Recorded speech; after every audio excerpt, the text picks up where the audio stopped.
That's so cute. Okay. Okay, good morning. Let's watch video. Oh, shit. Say that. I looked away for 1 second. And They got started. oh, Okay. okay. All right, good morning. Let's get started. Before we begin, I'd like to thank former Commissioner Ken Adams for his service to the agencies and for his dedication over the last 7 years. I spoke with Ken, and I'm looking forward to getting together with him. I just want to acknowledge all of his good work. So thank you. You be held to a high regard of the amount of factoids that Ken had about every nook and cranny of New York State. So right. just saying. All right, I'm gonna try.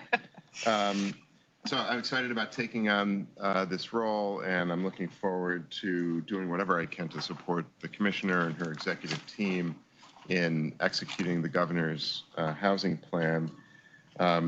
Even though it's the middle of the summer, today sort of feels like the first day of school for me, or maybe since I'm returning, maybe it's graduate school. But in any event, I know that I have a lot to learn, and I'm looking forward to working with all of you.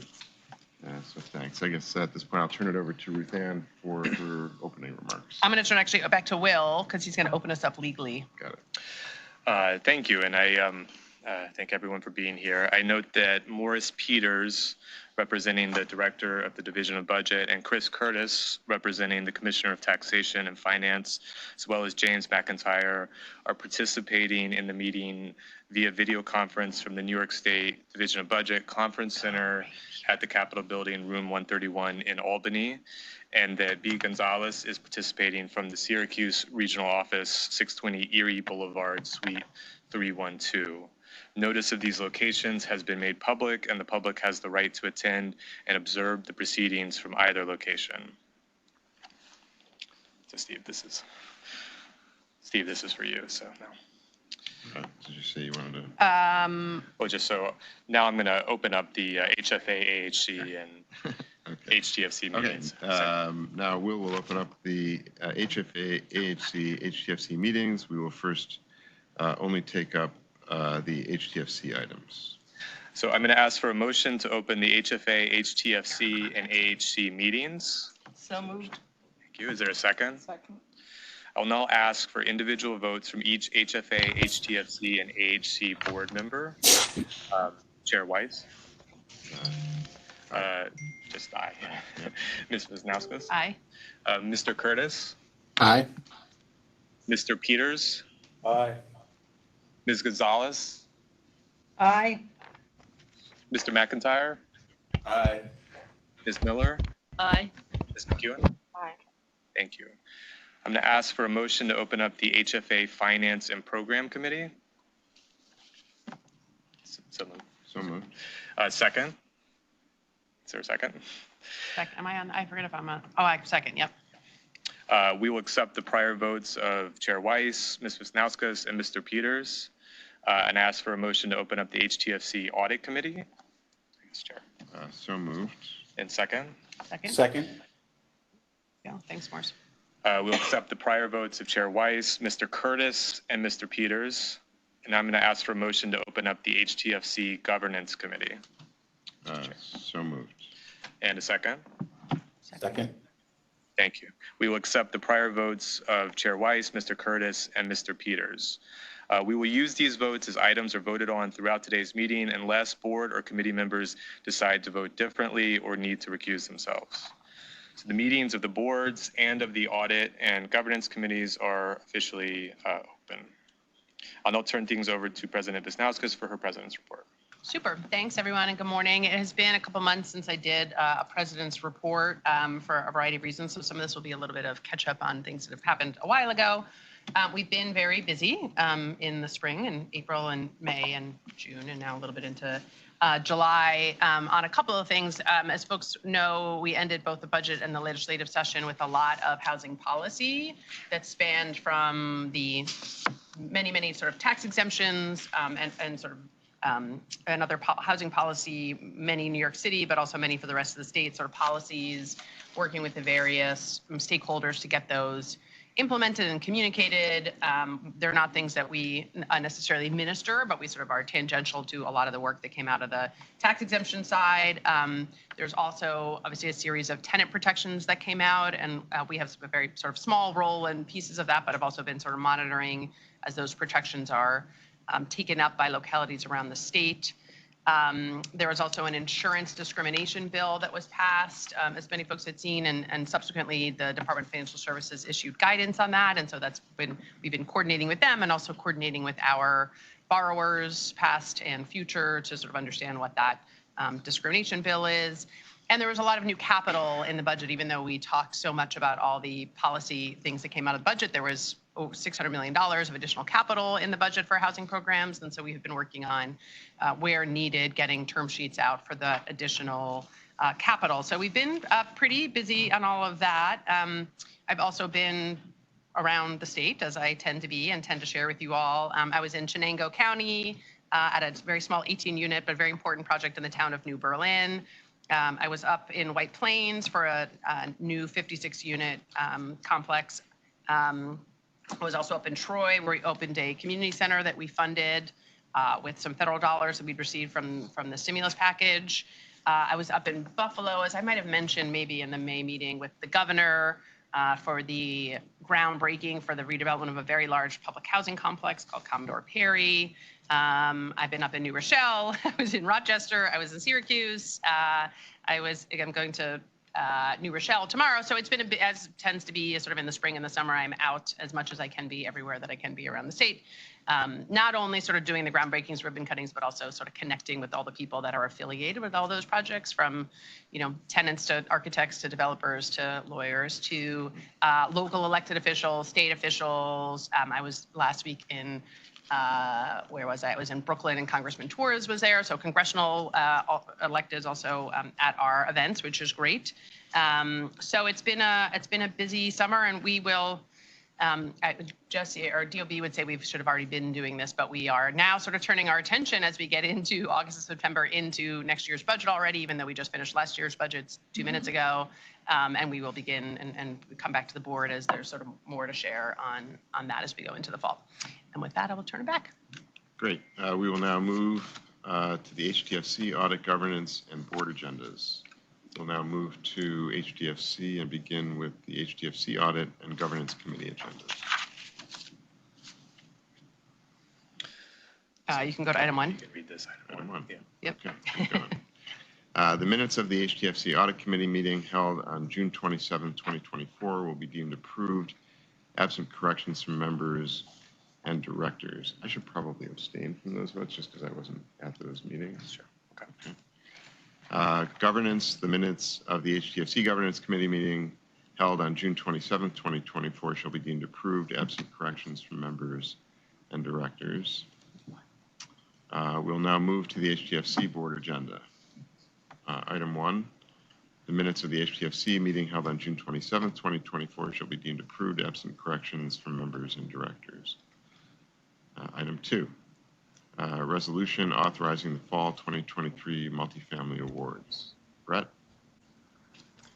Good morning and welcome, Mr. Chairman. Nice to see you again.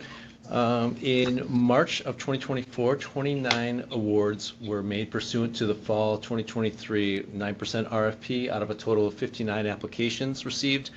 13 of those 29 projects are being presented today for the board's approval of various subsidy awards. We had presented a tranche last meeting, and we'll present the few remaining projects at the next meeting.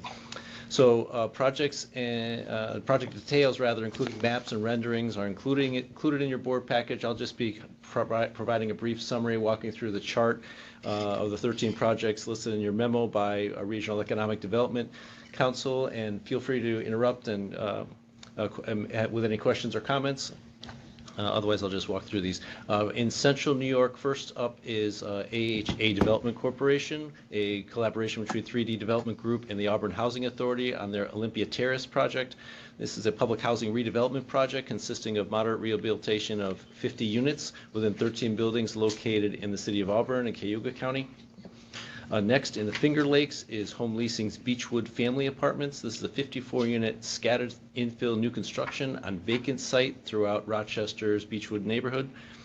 The sites will contain 21 residential buildings with a unit mix focusing on families. In fact, 2/3 of the units are actually 3 or more bedrooms. 12 of these 54 units will be dedicated for supportive housing for survivors of domestic violence. Next is Pathstone Housing Action Corp. Churchview Commons is the name of the project, a 45-unit new construction and integrated supportive housing project on vacant land in the town of Gates in Monroe County.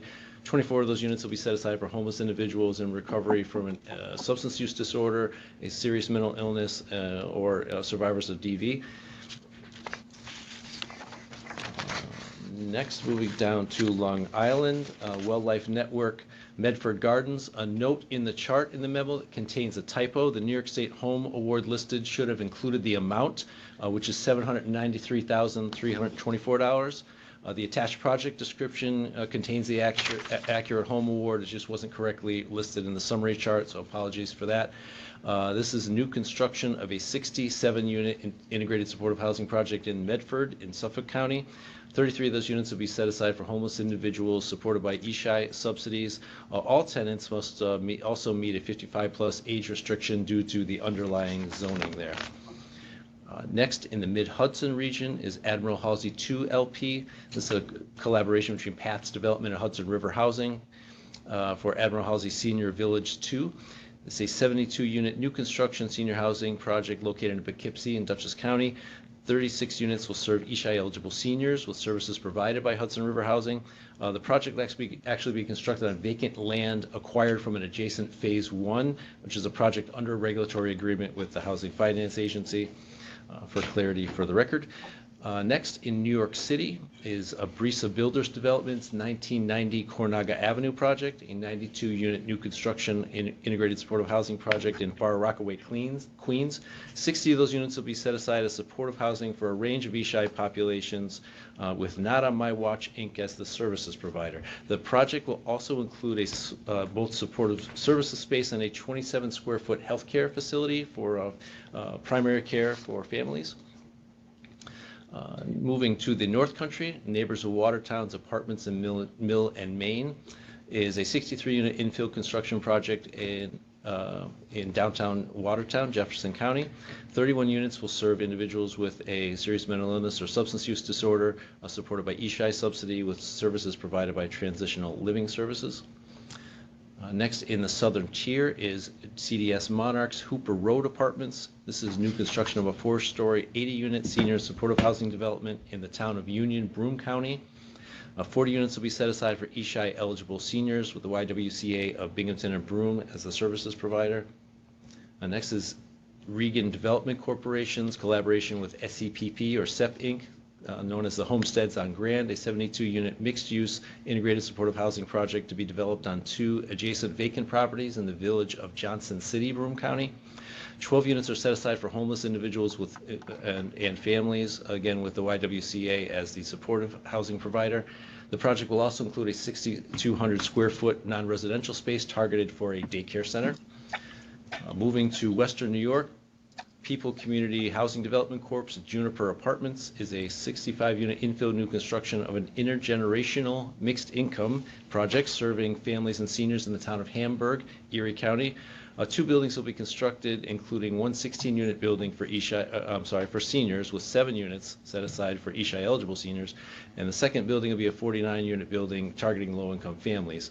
8 PBVs are being requested from HCR there.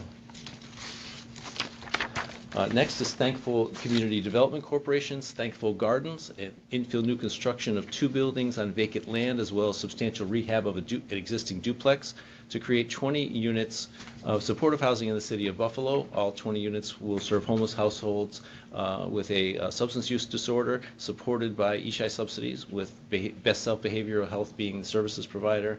And lastly is Community Services for Everyone, partnership with Edgemere Development on the Nest project, a 73-unit integrated supportive housing project in downtown Niagara Falls, involving the demolition of a vacant commercial building and the new construction of a 6-story mixed-use building. The project includes 4,800 square feet of ground floor commercial space, including offices, classrooms, a snack shop, et cetera. 70 of those units will target households between 50 and 80% of AMI, while 3 of the units are actually unregulated market rate units. And 18 of the 70 will be set aside for survivors of domestic violence, supported again by HI subsidies. It was a lot, so I'm happy to take any questions. Thank you, Brett. Sorry, that was a lot, like a run-on sentence, but it was great. Thank you, appreciate it. Sorry you have to do it, so. There's one deal that has CPC, Okay, which is the first Juniper deal, so I'll need to recuse myself. So are you recusing yourself from the whole? she just Yeah, does it we- deal by deal. So you Is can do that the same. right? Yep, Okay. We have one resolution, so and we have quorum, so I think Okay. it's best just to recuse Recuse from from the the one whole? resolution. oh, okay, Yeah. well, there you go. Okay, so Always has to I'll fire. also recuse myself from Okay. this resolution. Great. Thank you. So Thank you. now before the HTFC members is a resolution authorizing fall 2023 multifamily awards. Assuming the first and second previously entered for the HTFC board, all in favor, please say aye. Aye. The motion is carried. Thank you. And the resolution adopted. Okay, resolution authorizing a Homes for Working Families Award for the Hudson Heights Apartments, and Patrick Love to present. Hey, how you doing? How are you? Welcome. There's Thank you. actually two, Nice to see you. Okay, so it doesn't matter, right? you recuse from the whole resolution, so it's Thank fine. you. Yeah, thanks. So this is mostly ministerial. This is a project that was presented to the HFA board in May and then closed in our June resolution. So it's under construction currently. It's a 120 unit project north of Albany in a town called Stillwater in Saratoga County. And the HTFC approval in particular is for a subsidy loan into the project of $3.6 million. It was already approved by the HFA board for the project at large. It was already approved by the HFA board. It was unintentionally omitted in terms of HTFC approval for the Homes for Working Family.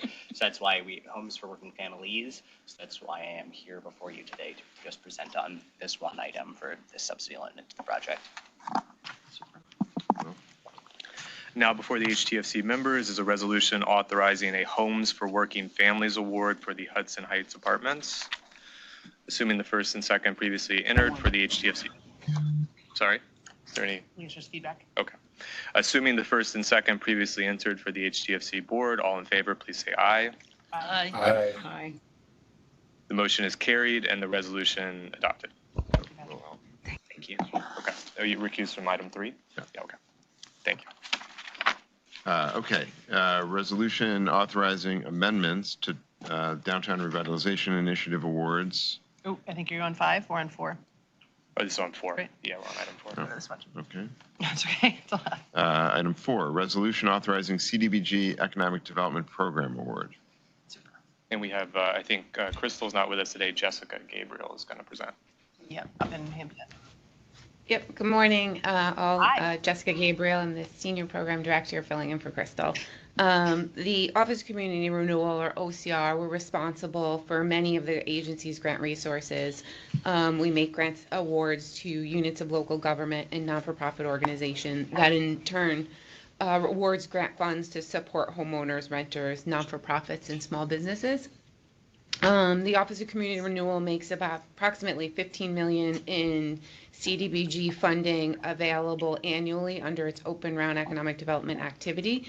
Units of local government may request CDBG funding to support private businesses. In exchange for the grant funds, the businesses commit to retaining or creating jobs intended for low to moderate individuals. This month, OCR is requesting approval for a new CDBG Economic Development Program Award. With board approval, we will award $300,000 to Orleans County and enter into an agreement for the county to administer a local microenterprise program. This award is expected to support the creation of 6 low to moderate income jobs with micro businesses within the county. Full details are in the memo, and I'm happy to answer any questions from the members. Thank you. Thank you. Now before the HTFC members is a resolution authorizing a CDBG Economic Development Program Award.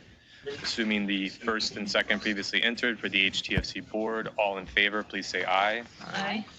Aye. Aye. The motion is carried and the resolution adopted. Okay, now item 5. Resolution authorizing amendments to Downtown Revitalization Initiative awards. Great. Hello. Just one more. Then Jessica, Department of, yeah. yes. The Department of State serves as the lead agency for downtown revitalization initiative activities statewide, but awarded projects are assigned to participating state agencies with appropriate expertise and related project portfolios. HCR, for example, is typically assigned downtown grant programs or grants that support rehab of non-for-profit facilities as they align with the structure of HCR's New York Main Street program. Department of State handles public improvement projects, and Empire State Development typically handles awards to private businesses. The Housing Trust Fund Corporation Board approved a slate of HCR assigned projects for the third DRI round in September of 2019. Recently, it was determined that adjustments are required for 2 of those projects. First, we're requesting approval to amend an agreement to adjust the awardee from Cayuga Economic Development Agency to the City of Auburn. The Economic Development Agency has indicated that it does not have the capacity to administer the award, and the city can take it on to successfully deliver the $600,000 grant funding and intended to support small building rehab grants. Second, we are requesting approval for an award increase for the Swisenfirth Memorial Art Center, also in Auburn and Cayuga County. We plan to increase the Art Center's award by $385,000 to a new total of $2.2 million. These funds are made available from a different DRI project that has been withdrawn, and these funds will cover additional expenses in the Art Center's renovation project. Again, if there's full details in the memo, and I'm happy to answer any questions from the members. I have a question. Please. Yeah, in regard to the Cayuga Economic Development Agency, I'm concerned that we originally did agree to and authorized a grant to this entity, which no longer has the capacity to administer it. And I'm concerned about what was the change in the authority in the agency that resulted in the need to change the designated awardee of the grant. The Economic Development Agency determined that they didn't have the capacity, and coordinated with the City of Auburn, who is willing to take this on and does have the capacity.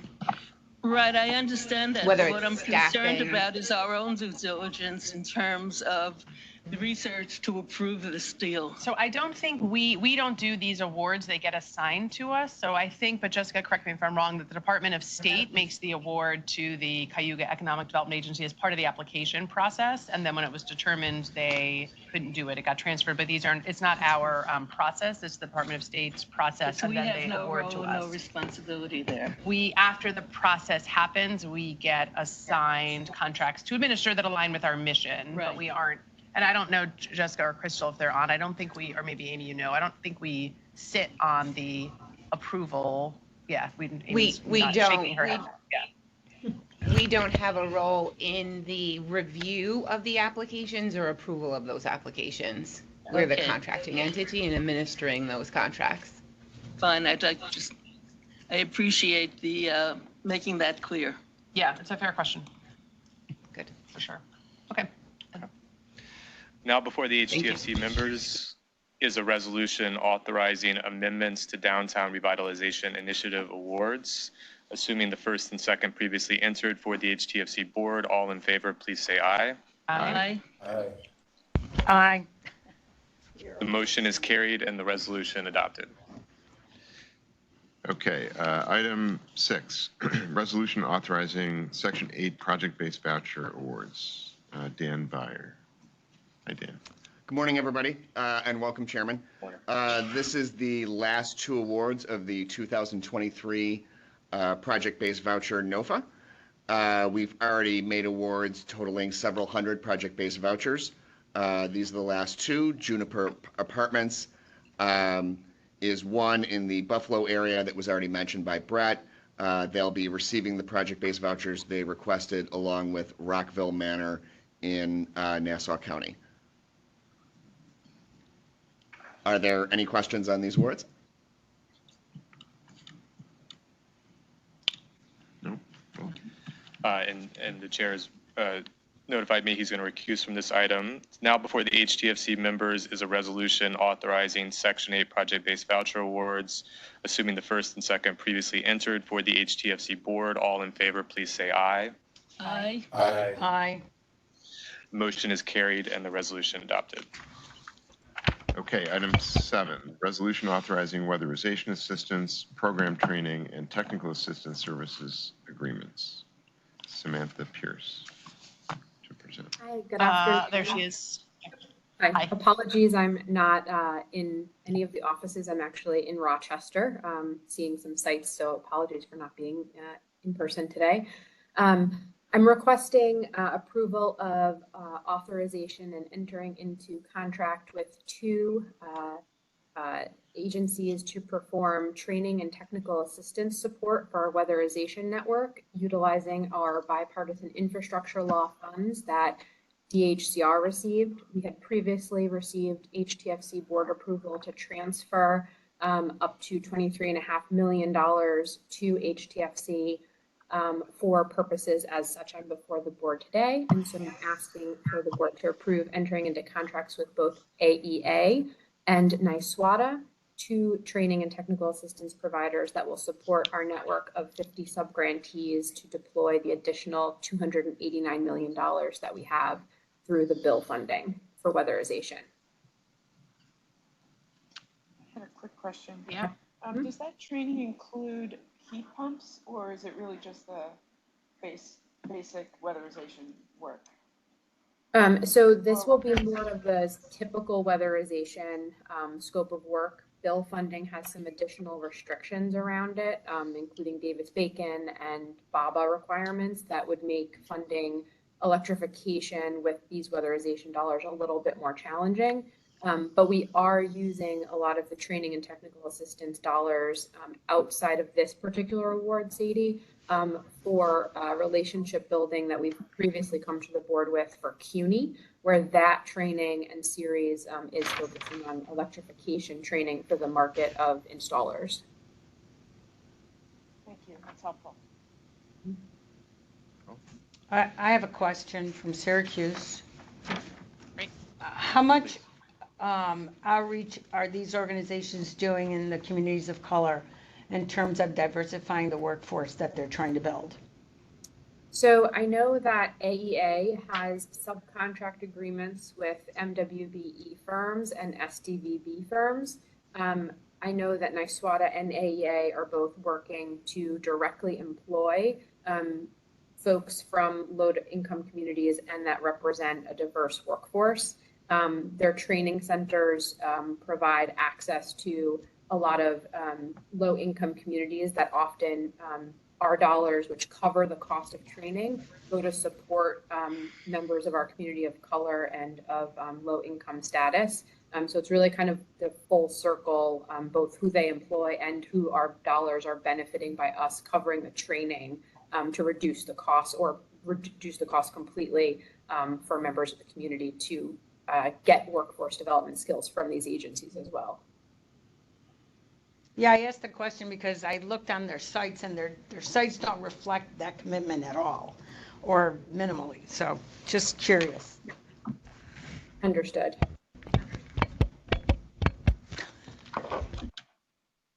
Any other questions? Okay, well. Now before the HTFC members is a resolution authorizing. Just real quick, one other question, just to sort of build on what Sadie said. Is there other considerations around trainings on geothermal as well, just to sort of understand viability and things like that? Yeah, part of what the training and technical assistance contract does include some research level deliverables under the full scope of services. So they will support our staff in looking through and compiling best practices for things like geothermal and electrification. But because these particular dollars have restrictions and the weatherization program doesn't allow for fuel switching, meaning we can't actually very easily, there's some exemptions, but it's harder to do this, to do that work. So it's not a prime focus for these particular dollars. Okay.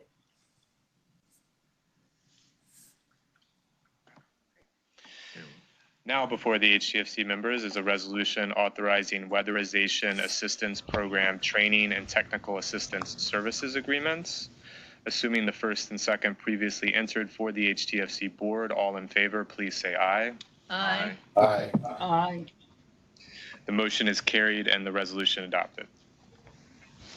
Okay, item 8, resolution approving the seeker documentation and classification of the environmental impact of Colvin Avenue Commons. Good morning. Good morning. Welcome, Chairman. My name's Heather Spitzberg, and I'm the director of the environmental unit here for HCR. Today I have one project for a seeker classification and determination. The project is the Colvin Avenue Apartments by Reagan Development Corporation. It is new construction of 2 buildings with 63 units for families and 2 daycares at 60 Colvin Avenue in the city of Albany. We recommend this action be categorized as a type 1 action and a negative declaration be made. There are no unmitigated adverse impacts. More information is in your board memos, and I'm happy to answer any questions. Thank you. Any questions? This is great. Just always shout out for daycare. It's a great community amenity.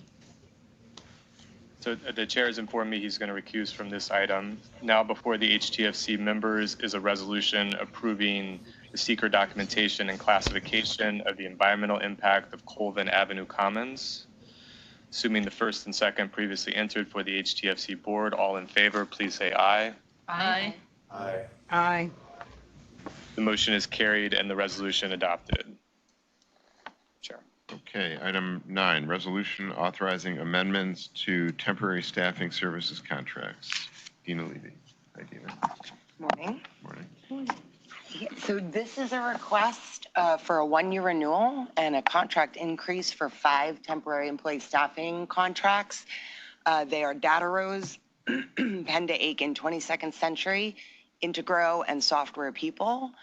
This is collectively the staffing that assists Resilient Homes and Communities, formerly known as GOSER, and that office's work to both finish and close out our response to Hurricanes Sandy, Irene, and Lee.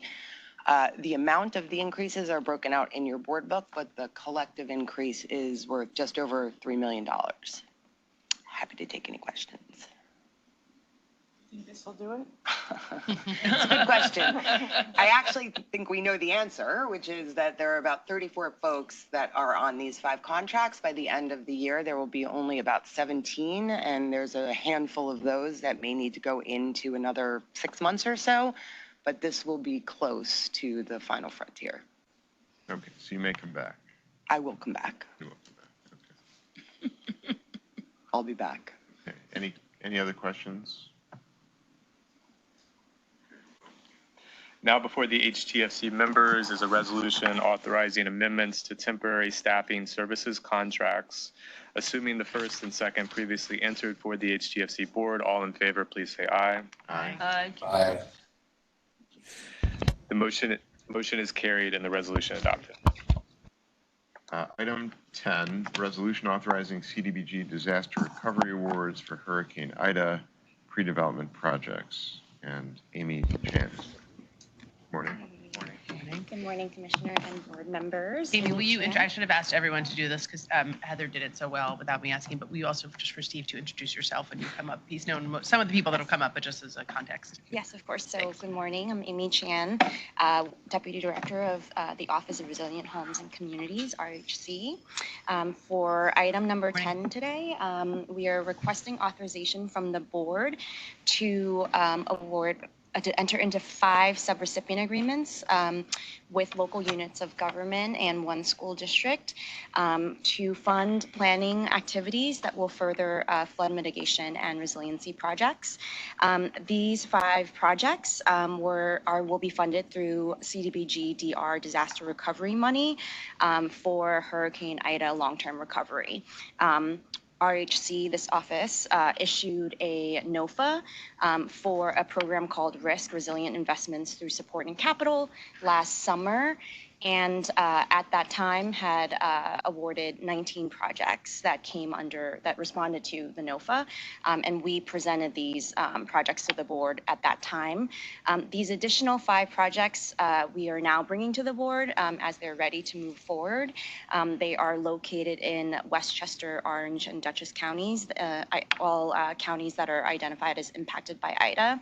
And the pre-development activities will enable the localities to then apply for capital funding to realize their projects. So we're asking for the board's authorization at this time. Great, thank you, Amy. Nice to meet you. Nice to meet so you. The $200,000 amount per project, is that statutory determination, or how is it? No, that was what we specified in the NOFA when we put out the NOFA at the time, and that's typically what we think is appropriate for covering these kinds of like studies that could be hydrology studies, drainage studies, soil reports, really more like pre-development activities, not for the capital projects, but they will help the localities then apply for either federal money or other sources of money to actually implement the projects. And the providers of those services across the state, is there like an approved list of those providers? That's a good question. I don't think we're not putting out like a pre-approved list of like architectural and engineering services that the localities have to use, but we do have specifications for the types of firms and the procurement policy, the procurement practices that they will have to follow per federal rules. I guess I understand that when we are the acquirer of those services, we have MWBE compliance. I'm just wondering if we encourage the other, when we grant these resources, do we encourage the recipients of the money to use MWBE? We for federal funds, I believe that it's not required, although we always include it, I think, in the contract if possible. So we do encourage our subrecipients to follow MWBE goals, and then any federal requirements that come with the CDBG DR funding flows down to the subrecipients. So that will be included in the agreements that we will enter into with them. Amy, you're right. The requirements under federal are much lower, but we still encourage the state goals to be met in our contracts when we write them up. Thank you, Amy. So we exceed the federal standard then? Always. We overlay our We overlay our, thank you so much. Yeah. Okay. Any other questions for Amy? Okay. Now before the HTFC members is a resolution authorizing CDBG disaster recovery awards for Hurricane Ida pre-development projects. Assuming the first and second previously entered for the HTFC board, all in favor, please say aye. Aye. Aye. Aye. The motion is carried and the resolution adopted. Thank you. Okay, the remainder of the agenda items are informational. There will be no presentation unless requested by the members. Item 11, review of seeker concur actions. Item 12, review of seeker type 2 actions. Item 13, review of current agency procurements contracts in the lobbying restricted period. Now there being no further business for the HTFC board, we will now ask for motions and seconds to adjourn the HTFC and committee meetings. Will? Assuming the first and second previously entered for HTFC and for the audit and governance committees. All in favor of adjourning, please signify by saying aye. Aye. Aye. Aye. Motion is carried. The HTFC board and committee meetings are now adjourned. Note that our next HTFC board meeting is scheduled for Tuesday, September 10th, 2024.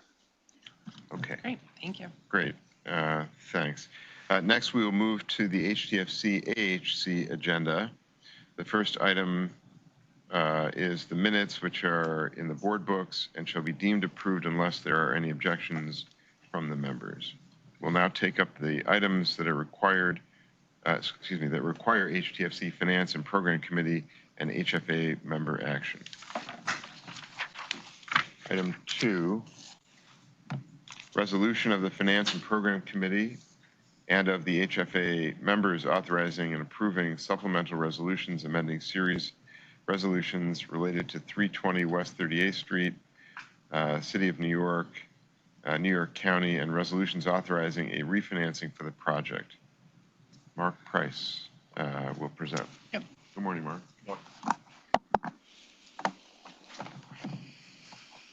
No? Oh, yes. Good morning, members, Chairman Weiss, Commissioner. I'm Mark Price. I'm the Director of Capital Markets. I'm presenting this item today. Typically, project items are presented by Finance and Development, but since this is a refinancing, debt issuance is taking the lead on this. 320 West 38th Street, otherwise known as Emerald Green. First was approved and bonds were issued back in 2008. The project was placed in service in 2010, and in 2013 construction was completed, and in 2014 conversion took place, and there was a refinancing of the initial bonds at that time. The original bonds were publicly marketed variable rate bonds. In 2014, when they were refinanced as a private placement with a direct purchase by Wells Fargo. Per the terms of those bonds had a 10-year optional tender date. That tender date is coming up next month on August 26th.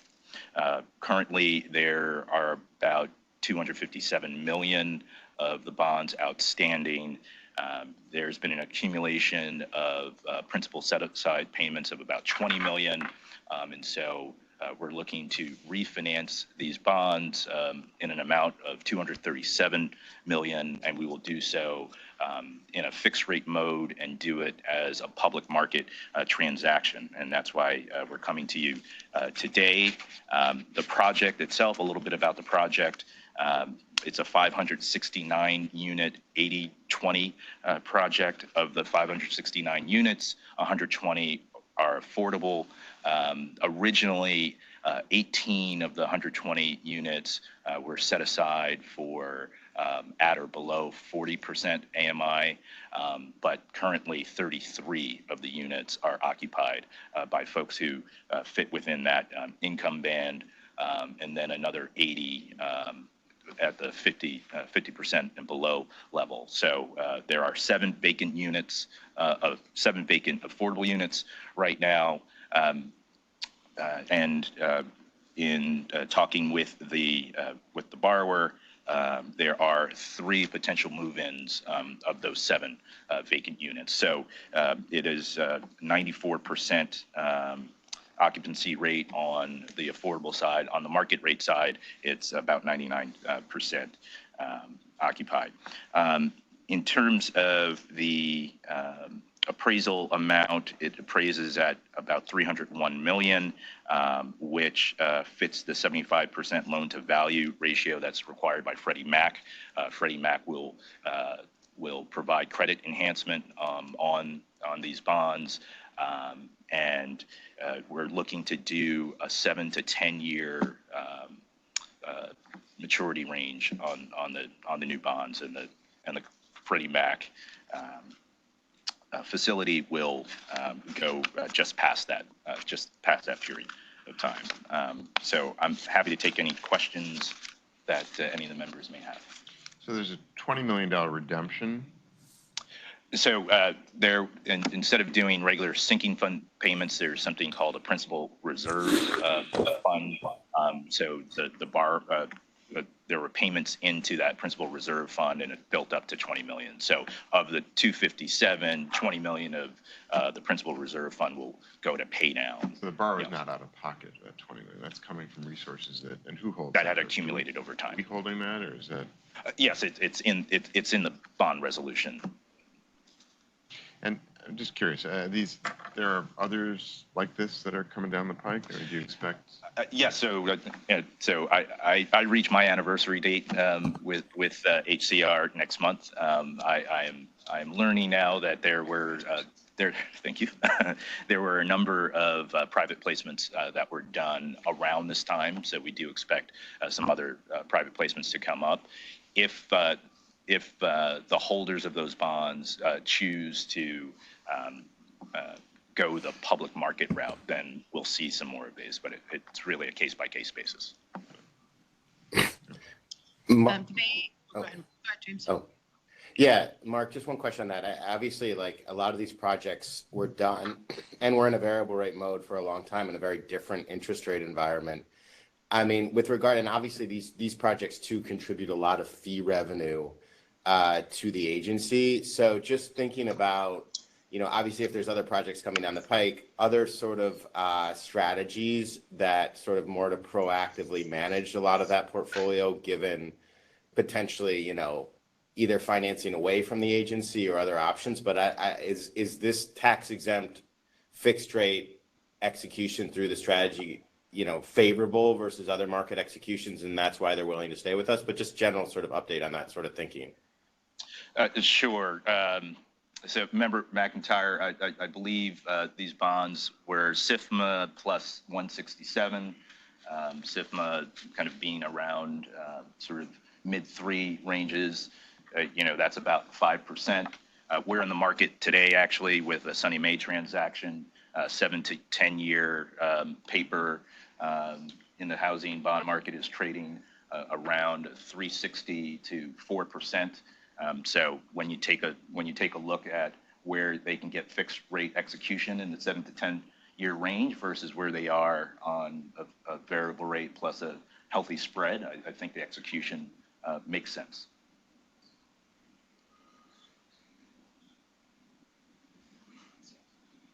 Great. Any other questions for Mark? Will? Now before the HFA Finance and Program Committee and the HFA members are resolutions to be adopted that were transmitted in connection with this item. Assuming the first and second previously entered for the Finance and Program Committee and for the HFA Board, all in favor, please say aye. Aye. Aye. The motion is carried and the resolution adopted. Thank you. Thank you. We will now take up items for action by the HFA members. Item 3, resolution of the HFA members authorizing and approving an amount not to exceed $15,250,000 in HFA subsidy funding for the project known as Beekman Towers, City of Plattsburgh, Clinton County. Patrick Love is back. I want to present this item and then the next item together as well. Vote on them together? Well, we'll go through them separately. But yeah, but I'll be talking about them basically as kind of one thing. Perfect. Okay. So these are two subsidy-only Section 8 preservation projects, Beekman Towers and Historical Park. They're very similar to one another in terms of how they're going to be financed. So that's why I'm kind of talking about them together. They're going to be financed as separate transactions, though, because of their project locations and different borrowing entities. We do, however, anticipate closing both of these simultaneously. So Beekman Towers is located in Plattsburgh in Clinton County and includes 124 one-bedroom units. Historical Park is located in Oneida County in Utica and includes 121 units. Both of these properties are Section 8 properties with current housing assistance or HAP contracts on them, and they'll be going through HUD's mark-to-market program, and they'll have new 20-year Section 8 contracts that will be executed prior to the closing. All units across both of these projects serve households at or below 50% of AMI and are restricted to seniors, ages 62 and above, and disabled individuals. So both properties have similar scopes of work, including roof replacement, window upgrades, new kitchen cabinets and countertops, new kitchen appliances, HVAC upgrades, building envelope improvements, common area and recreational area updates, new flooring, painting, fixtures. The project sponsor is Springtide Housing, which is an affordable housing development company focused on preservation projects. The project will be managed by Housing Management Resources, Inc., and the general contractor is Navco Construction. These projects have come to the agency to seek an alternative means of financing as opposed to receiving tax-exempt bonds from the local industrial development agency, or IDA. In these transactions, Key Bank, who originally provided the acquisition loan for them, will continue their investment in these properties with the first mortgage insured by Fannie Mae. Key Bank's financing, along with HDR's financing, will allow the sponsor to pay off those acquisition loans and then make the needed property upgrades and rehabilitation scope of work. It's worth noting that the original owner of these properties was Tim Green, who was sued for neglect and barred from working in New York. Springtide acquired these properties a few years ago in a state of disrepair, so it's good that we are bringing these to us to do an agency execution here. These projects will generally address priorities that we have, such as preservation, meeting local housing needs, senior housing, homelessness prevention. We look forward to getting these done. Please let me know if you have any questions. Thank you. I have a question. Sure. I was just wondering if the scope under this financing scenario is less than if it had been a bond deal. I'm curious just because it doesn't feel like a very extensive scope. Yeah.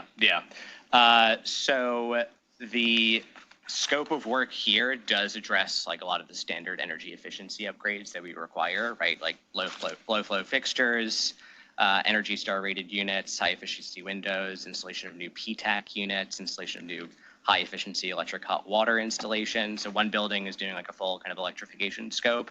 The other building. Kitchens and baths as well, or? Yeah, exactly. Okay. Yeah. The other building, the Beekman Towers one, has electric baseboard heating because of the HUD capital needs assessment that had to be conducted as part of the kind of HUD mark to market program. They're not going to replace the electric baseboard heating, so that's going to stay as is.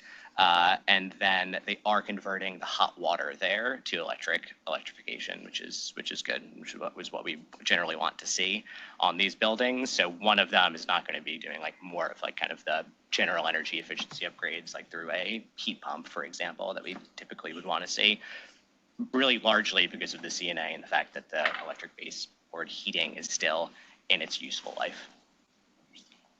I think with GGRF coming, yeah, there will be resources, I think, available to help support these types of preservation.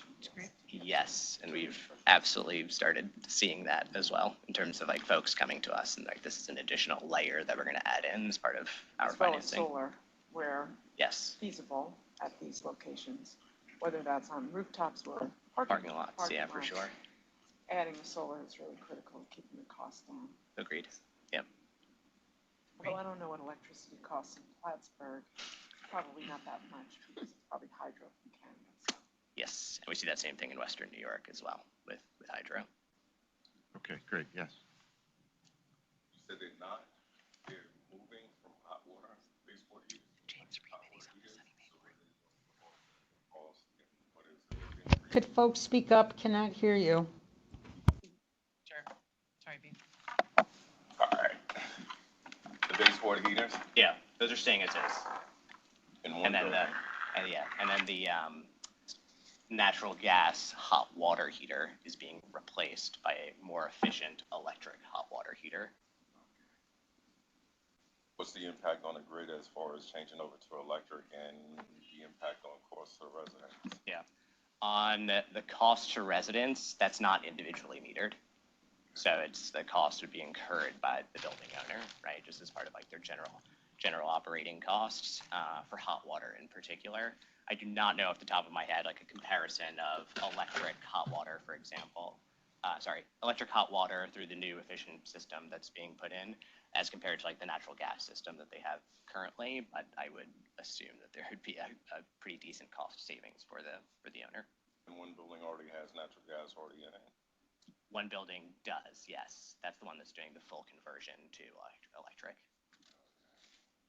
how is a reverse mortgage taken into account as far as the financing for it? Because you said there's a reverse mortgage piece to it.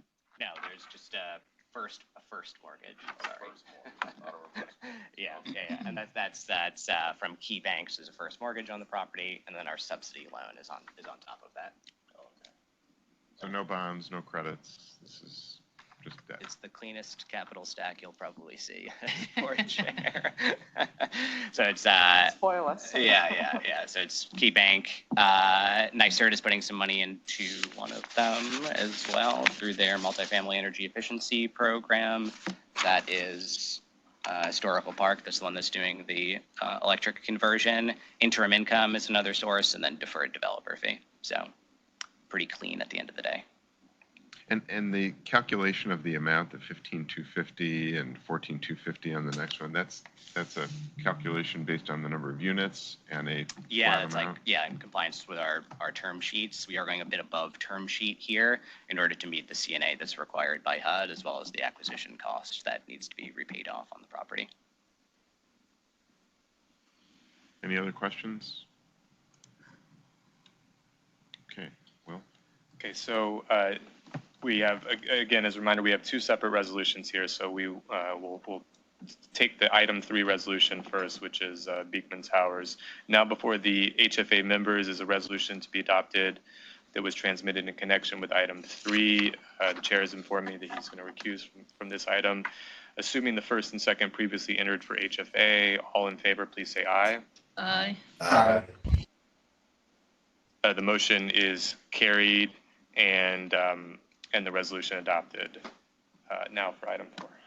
Okay, now item 4, resolution of the HFA members authorizing and approving an amount not to exceed $14,250,000 in HFA subsidy funding for the project known as Historical Park in Utica, Oneida County. And Patrick, you're already presented. Do you want to? Sure.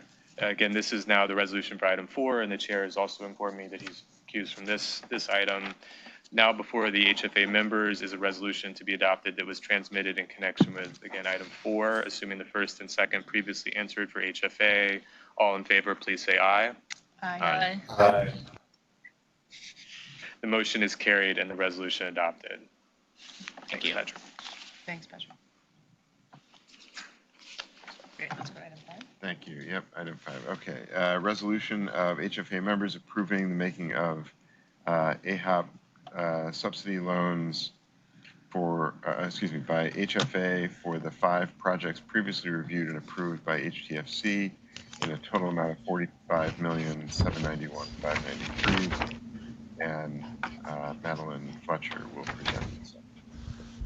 Hi, Chairman. I'm Madeline Fletcher. I'm the Vice President for Small and Mid-Sized Development here at the agency, which is a small but mighty group that covers a lot of different programs that provide construction funding through grants and loans, primarily through participating loan structures.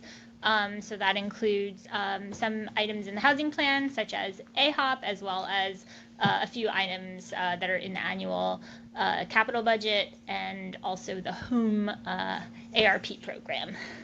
So the AHOP program was created, just by way of a little bit of background, was created to finance the creation of new home ownership opportunities in New York State. We do this with nonprofit and for-profit developers. We're working with land banks, we're working with community land trusts to design and structure projects that are affordable generally to households making 100% AMI or below, depending on the project, subsidy levels, et cetera.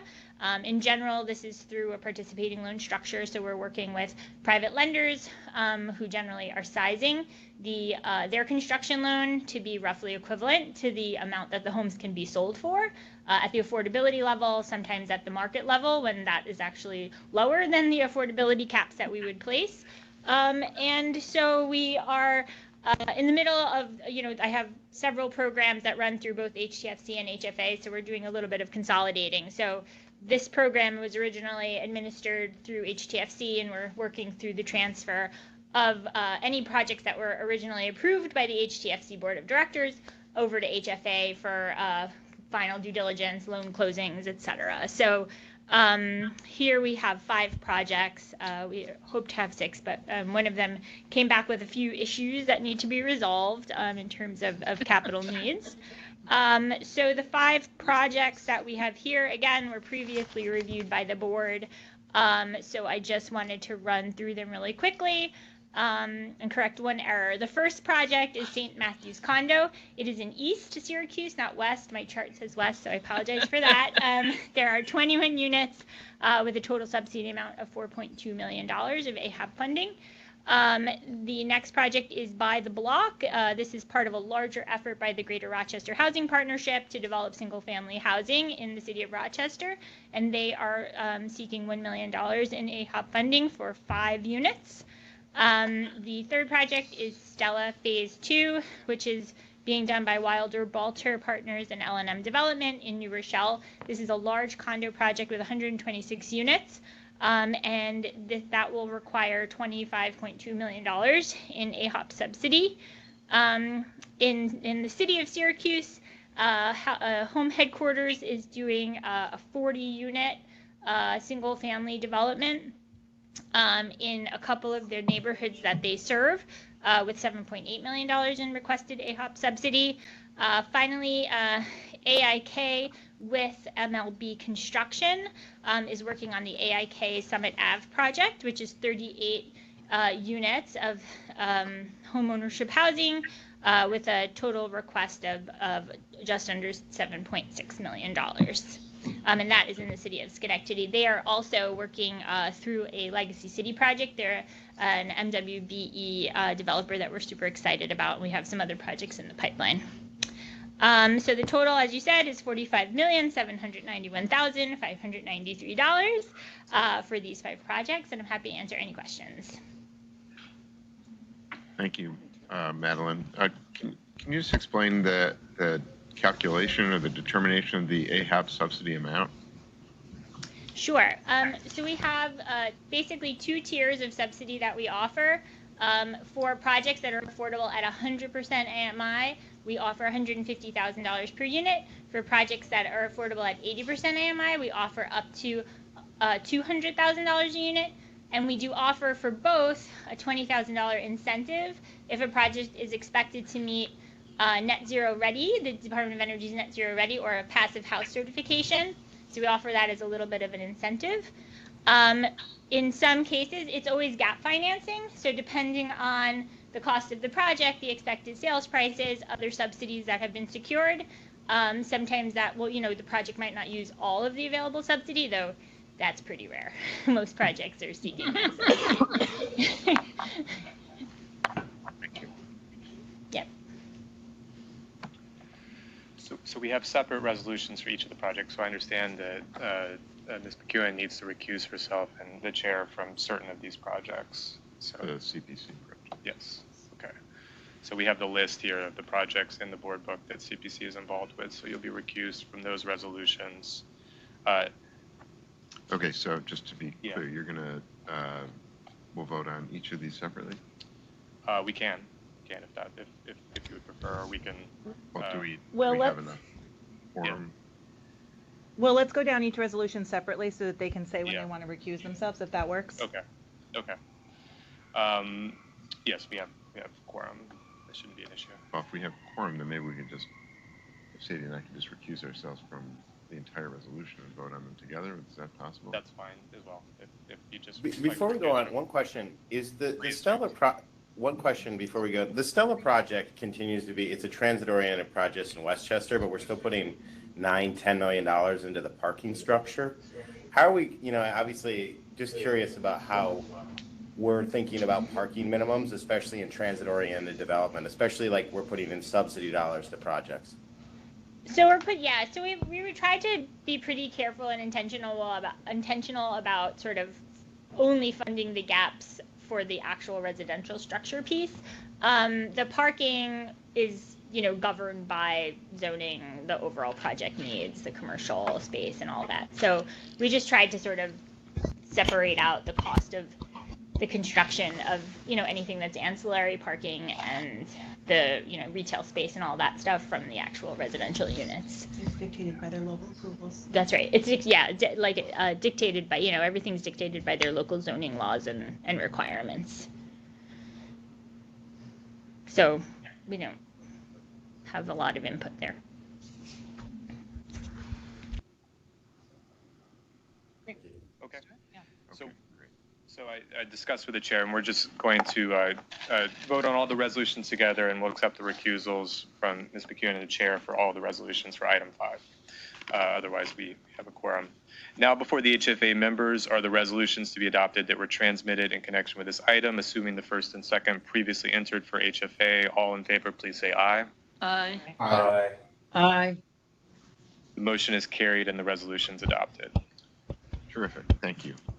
Okay, item 6, resolution of the HFA members authorizing the requesting of a forbearance in debt service payments for mills at High Falls, City of Rochester, Monroe County.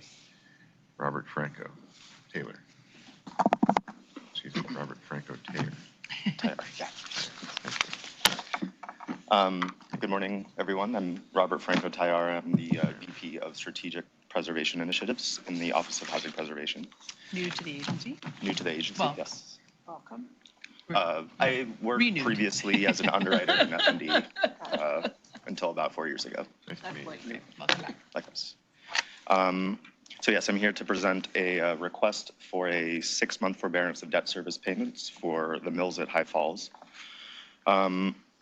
The forbearance will be, it's requested for the first position HFA loan. For a bit of background, this is a 67-unit project located in downtown Rochester.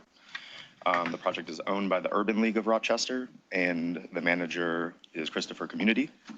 The project was originally financed in 2007 and placed in service in 2009. The project is a mixed income. Half of the units are regulated at 50 and 60% AMI, and half of the units are at 90% AMI. The project received an allocation of both SLIC and LIHTC credits. In 2007, the project was financed with a permanent first mortgage of approximately $4 million, and then subordinate HFA loans of $2.4 million, and a Rochester home loan of $2.45 million.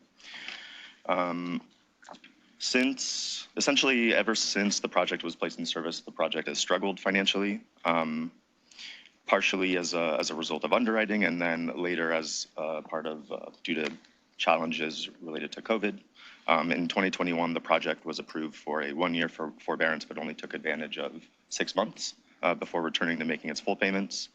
The project continued to struggle and was approved last year in September for another 6-month forbearance.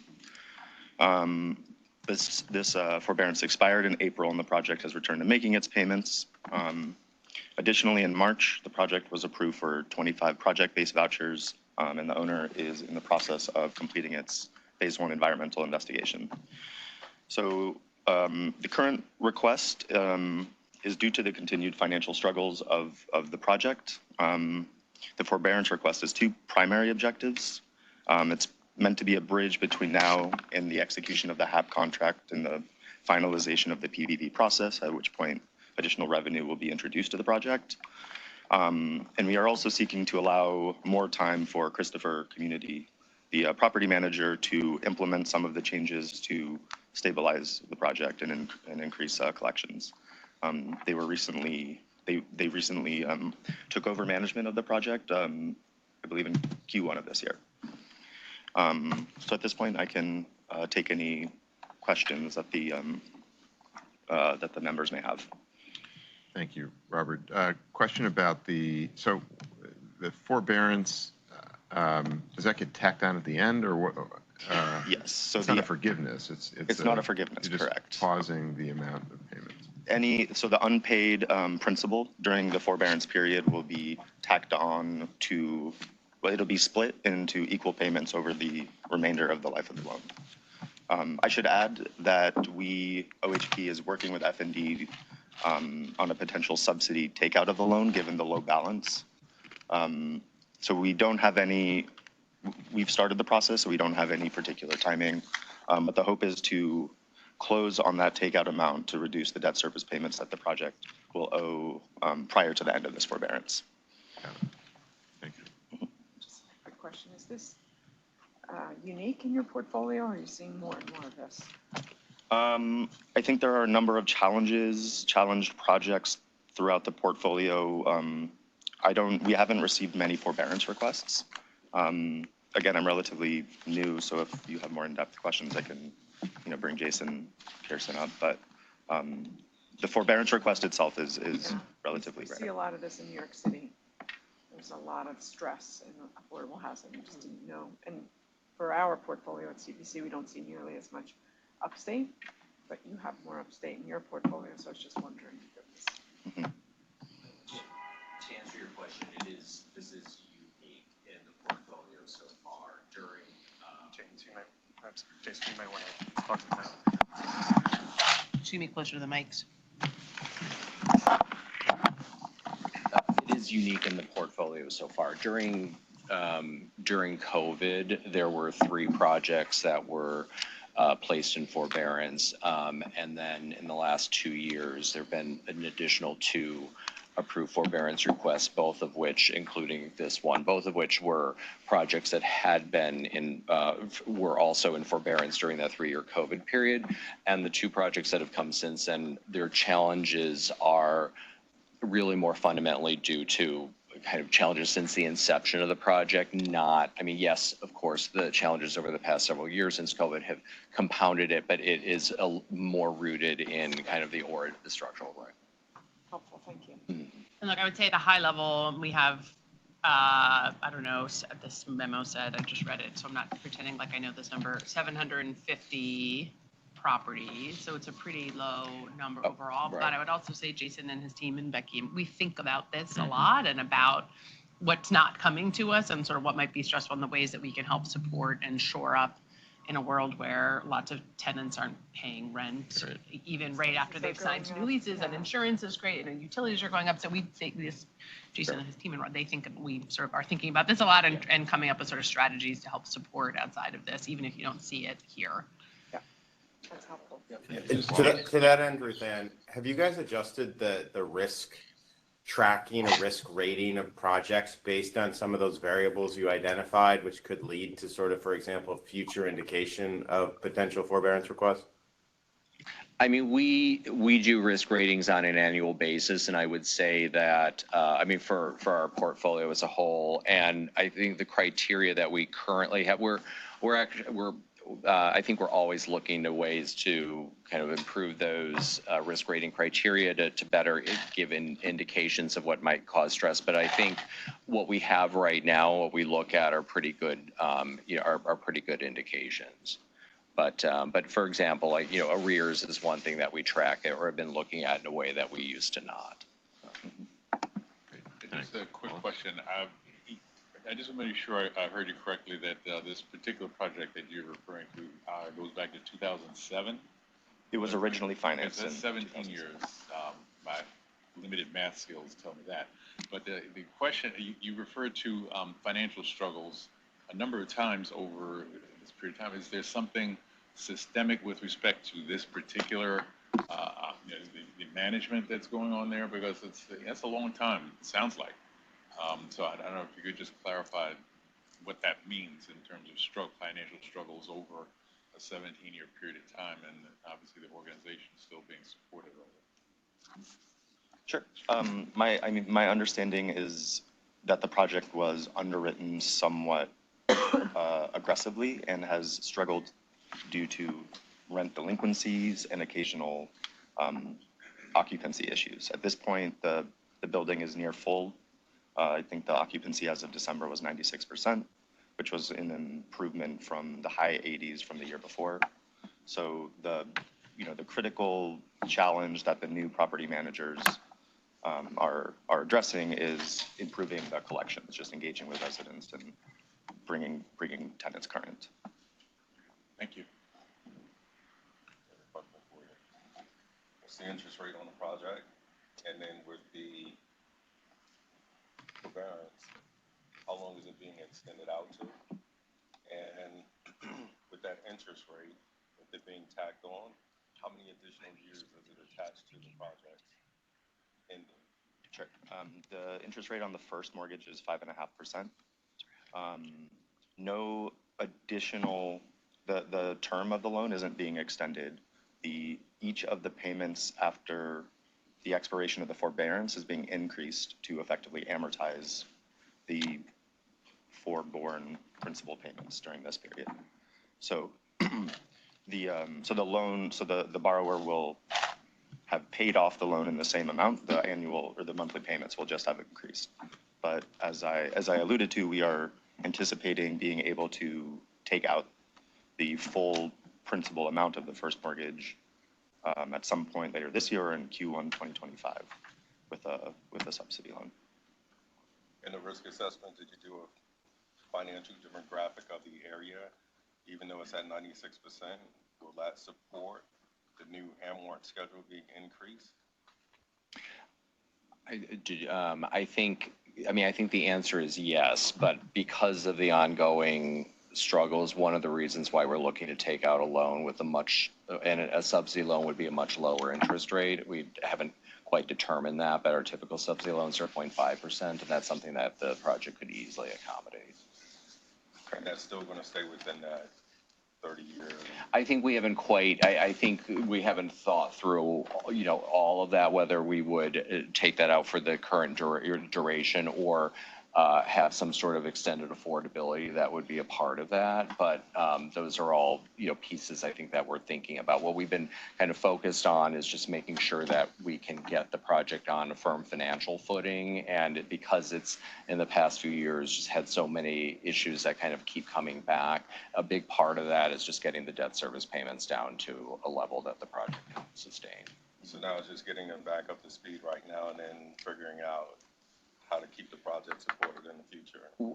Correct. I mean, because it's I think we should believe that it's a viable project. It's just at this interest rate, and given how it was underwritten initially, it's just been a kind of a constant struggle. But if we can just get that interest rate down, it solves a lot of issues. And that will all come back before the board. Right. That would be obviously a board Right. action. Yeah, So you'll see it before that happens. It will come back here for approval. And I would add that the 25 project-based vouchers will introduce critical additional revenue. Yeah. We anticipate that typically the timeline between award to actual execution of the HAP contract takes about 6 to 8 months. So this forbearance also provides a needed bridge between now and the addition of the additional revenue. So you'll be able to do the assessment between the 6 to 8 months and then come back to the board to be able to show the viability of the project moving forward, even with the additional amort being increased. With the introduction of the subsidy loan. So at that point, their debt service payments should be reduced. So at that, we'll do a whole underwriting, closing process with F&D.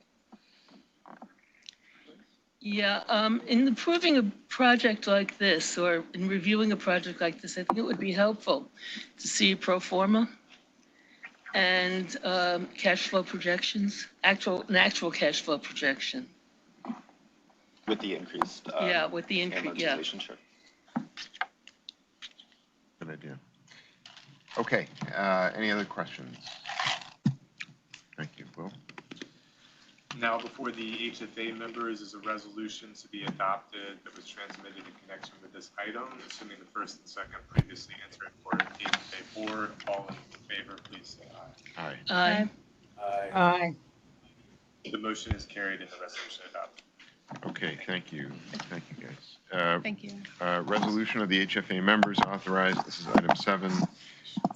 Resolution of the HFA members authorizing the transfer of up to $3 million in HEAP funds from DHCR to HFA to fund energy efficiency, lighting improvements at Spring Creek Towers, and authorizing the HFA to enter into a contract with Spring Creek Towers to complete energy efficiency, lighting improvements under the supervision and in compliance with weatherization HEAP program requirements as defined by the agency. Samantha again. Hey everyone, and my apologies for not introducing myself before. I'm the Vice President of Sustainability. Nice to meet you, Chairman.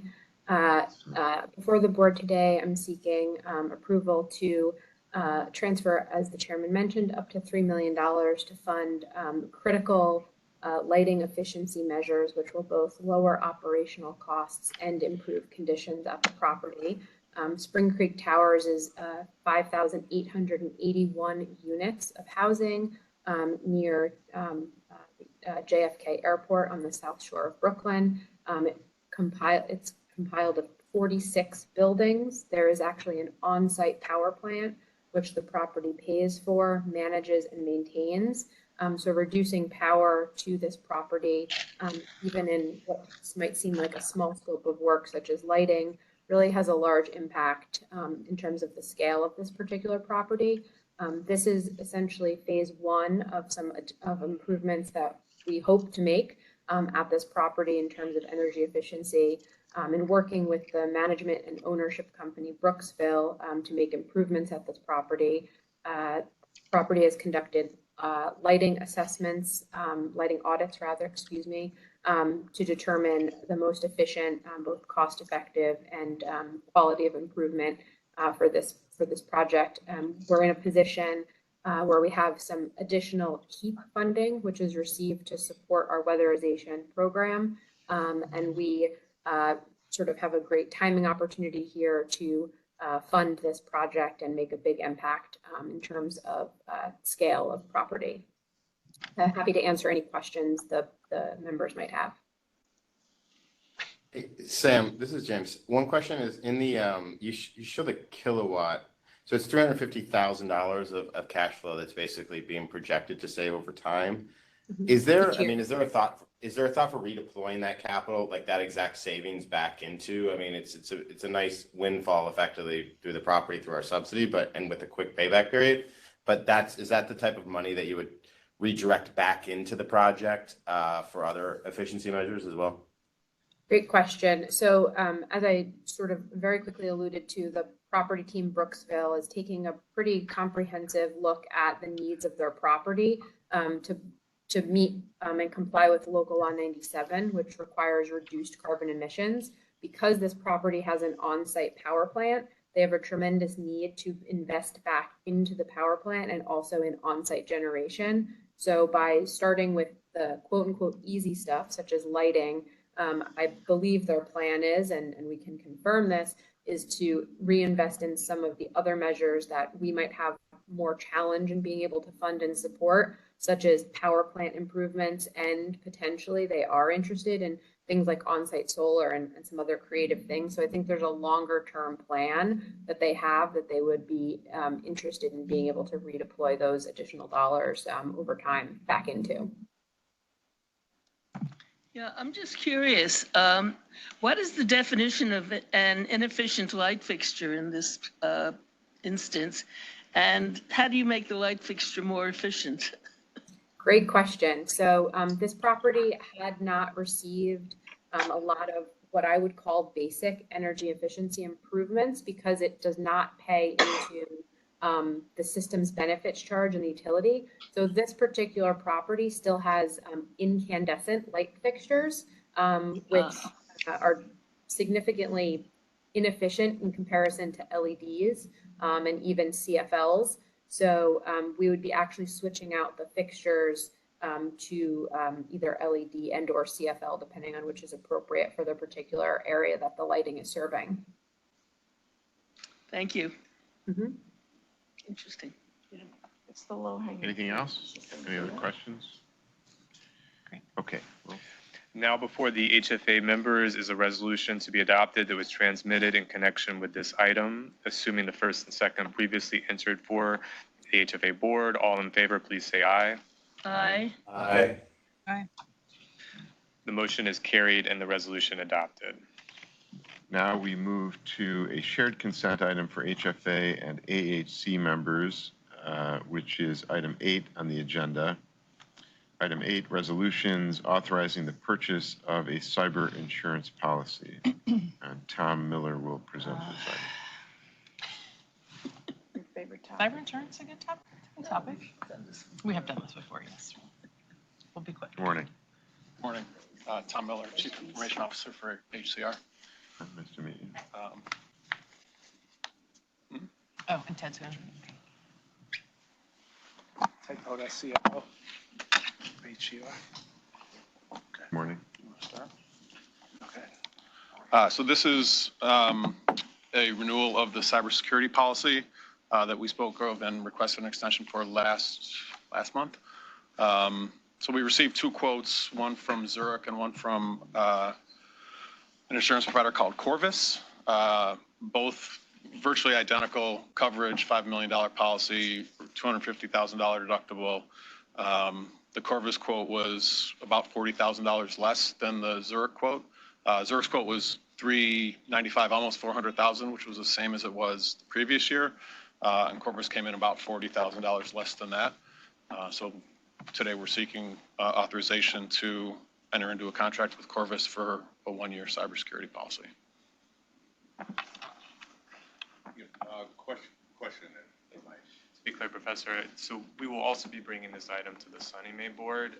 I wonder if, for minutes purposes, if y'all would like to have that discussion when we open up the SONYMA board meeting, if that would make sense.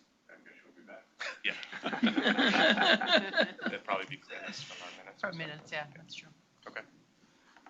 It's fine. Just, so do you want to, I think we should consider it for the table this? HFA AHC board, and then we'll discuss it. also Got have it. to discuss it with Okay. the SONYMA board. Very good. Go ahead. Question for you. Yes, sir. This approved by the HFA board, SONYMA says no, does it still go through? Well, I mean, we have authorization for HFA and AHC, and we wouldn't for SONYMA, so. hopefully that won't happen. I'm just curious. Okay. Yep. Okay, go ahead. Okay, now before the HFA and AHC members is a resolution to be adopted that was transmitted in connection with this item. Assuming the first and second previously entered for the HFA and AHC boards, all in favor, please say aye. Aye. Aye. The motion is carried and the resolution is adopted.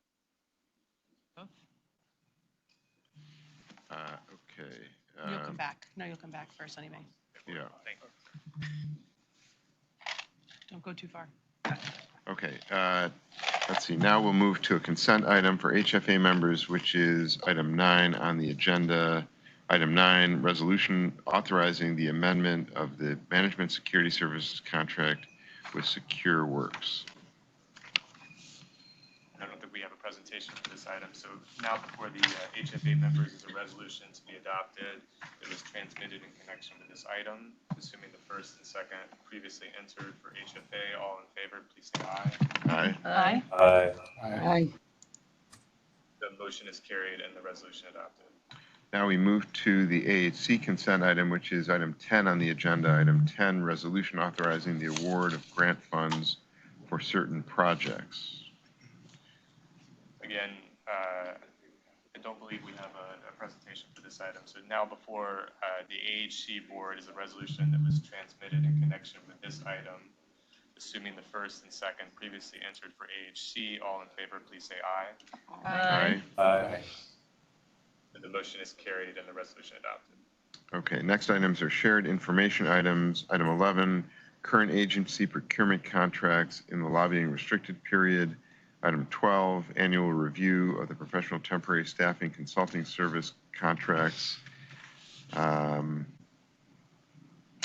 there being no further business for the HFA and AHC boards, we'll now ask for a motion and a second to adjourn the meetings. Assuming the first and second previously entered, for the HFA and AHC boards, all in favor of adjourning these meetings, please signify by saying aye. Aye. Aye. Aye. The motions are carried, the meetings are adjourned, and a note that our next HFA and AHC board meeting is scheduled for Tuesday, September 10th, 2024. Okay, terrific. So since I'm not on the SONYMA board, I will now turn the meeting over to Vice Chairman Wisnauskas. Thank you. Thank you. Are you going to stay? If not, I was going to thank you if you were going to leave before you left, just more formally. I'll stay. Okay. Well, anyway, thank you for the, I know it's your first HFA, AHC, HTFC. So thank you, Sadie. Yes, but thank you for Hopefully, they're a little, little. It'll be less- They get smoother be as less we go on. clunky next Yeah, time. you know. So it's, Wasn't that clunky? no, I thought it was great. Okay, let's open up Sunny May. So I will now ask for a motion to open up the Sunny May board meeting. Thanks, Sadie. Motion. Second. Ask for a second, thank you. I will now ask for individual votes from each Sunny May board member. I'll accept the previous votes of Ms. Gonzalez, Ms. Miller, and Mr. Peters, all of whom voted to open up the earlier HFA, AHC, HTFC meeting. Professor Ford? Mr. Freeman? I'll ask for a motion for the Sunny May Mortgage Insurance Committee to open up the Sunny May Mortgage Insurance Committee. Motion. And I believe that's, We need Morris. yeah, Mr. To be our Peters. second. Second. Thank you. Okay, thank you. And I will accept the prior votes of, yes, Prior vote. gotcha. What'd you say about clunky? No, okay. I now turn things over to President Wisniewski for her president's report. Great, thank you. So I haven't done one of these in a couple months because we've just been a little, I don't know why, we just sort of hadn't fit one in. But happy to report to the Sunny May board that we have been very busy as an agency on the heels of the budget and the legislative session closing, working on assisting where we can on the tax exemptions, on the tenant protections that were passed, on the insurance discrimination bill that was passed. And recently there was some guidance put out by the Department of Financial Services that we coordinated with them on, but that also impacts our, certainly in the Sunny May insured pool, our borrowers. So it's been great. It's been very sort of all hands on deck across sort of a variety of broad policy issues there.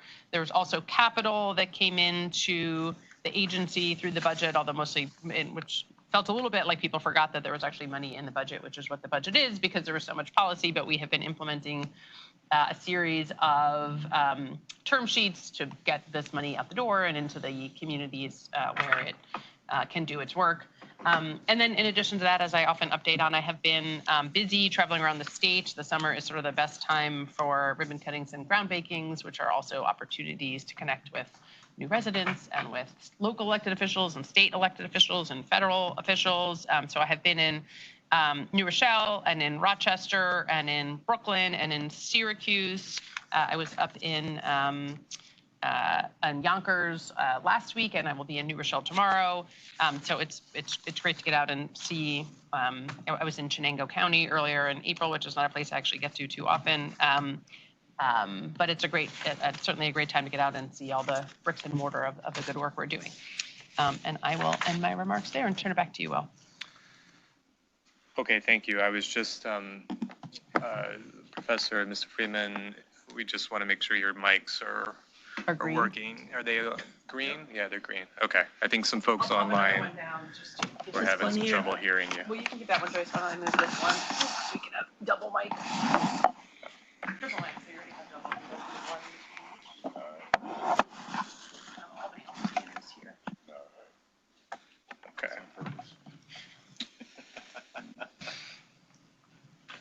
Okay. Okay, so Sorry, is it me? you would open, the minutes. Okay. First item is the minutes, which are in the board book and shall be deemed approved unless there's any objections from the directors.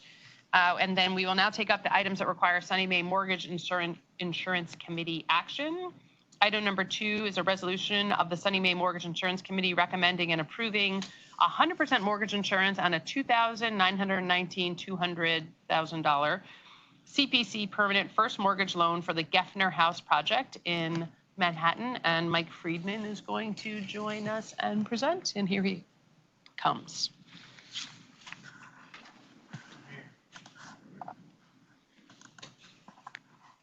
You're up, Mike. Mike, you're here. Yeah. Yep, you're up. Thank you. Thanks. Morning. Morning.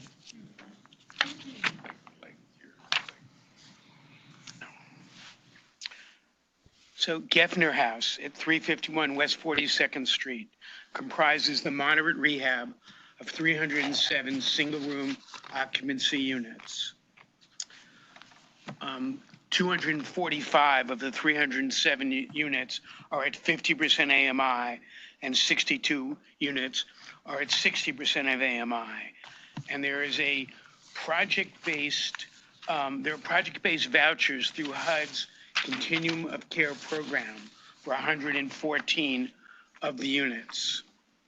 There's $9 million in new HPD money, and there's $15.4 million in existing HPD debt. So there's over $24 million of HPD debt behind the $2.9 million CPC loan that we're insuring. There's a full 420C New York City real estate tax abatement. The building was built in 1929. It was acquired and renovated by Project Renewal in 93 and in 2013 with HPD funding. Project Renewal was founded in 1967 and provides emergency, transitional, and permanent housing to more than 3,900 tenants, including veterans and homeless New Yorkers.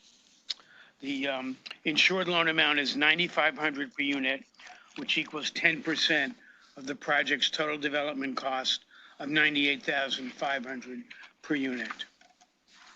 And the project will break even with a 9% vacancy rate, a collection, a 5% increase in operating expenses, or with 86% of the retail space vacant. Thank you. Questions? This is one of those projects, if you are in Midtown and you are on 42nd Street, you would walk by and not necessarily know that it was a government sponsored SRO. Great. All right. If there's no questions, then I turn to Will. Sorry, not me.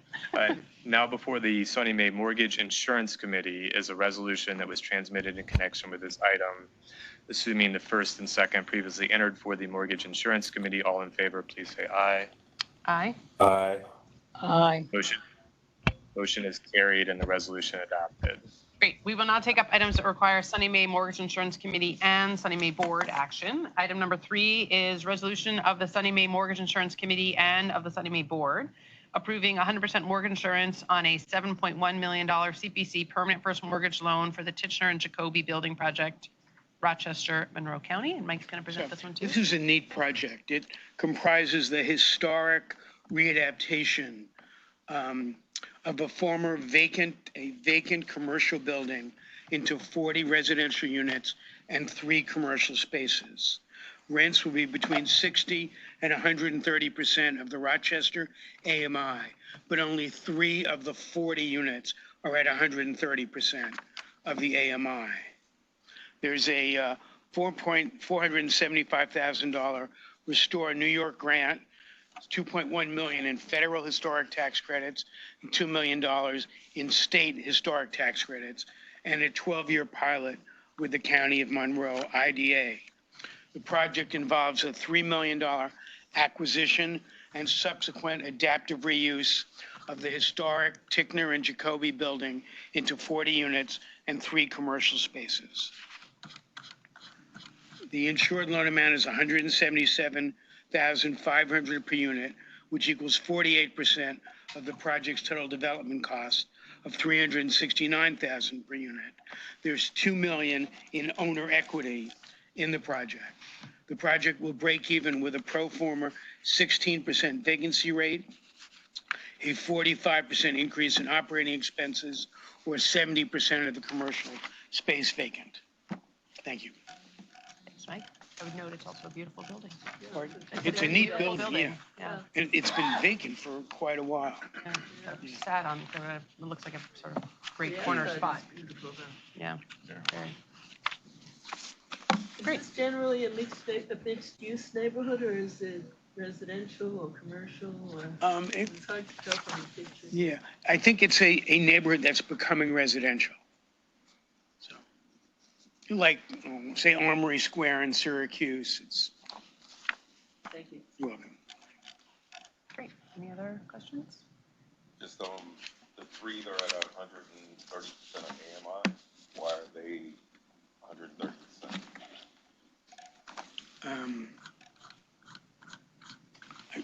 I don't know. 3 out of the 37 are ag or below. Just those 3 are at 130%. I didn't see the differences in them. I think the developer is just trying to see if they can get it. You know, these are pro forma rents.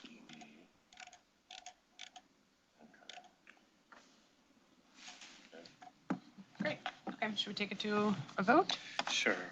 Now before the SONYMA Mortgage Insurance Committee and the SONYMA Board are resolutions that were transmitted in connection with this item.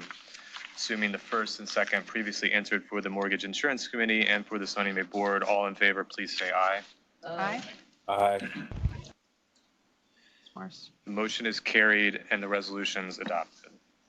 Great. We will now take up the SONYMA consent items, which are items 4 and 5 on the agenda. Item 4, I will ask Tom to come back, is a resolution authorizing the purchase of a cyber insurance policy. And Ted? Thank you both. Thanks, Mike.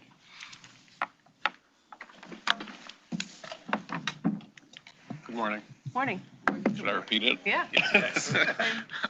5 minutes, you know. Set up and remind This folks. is seeking approval to enter into a cyber insurance contract for 1 year at the amount of $354,000.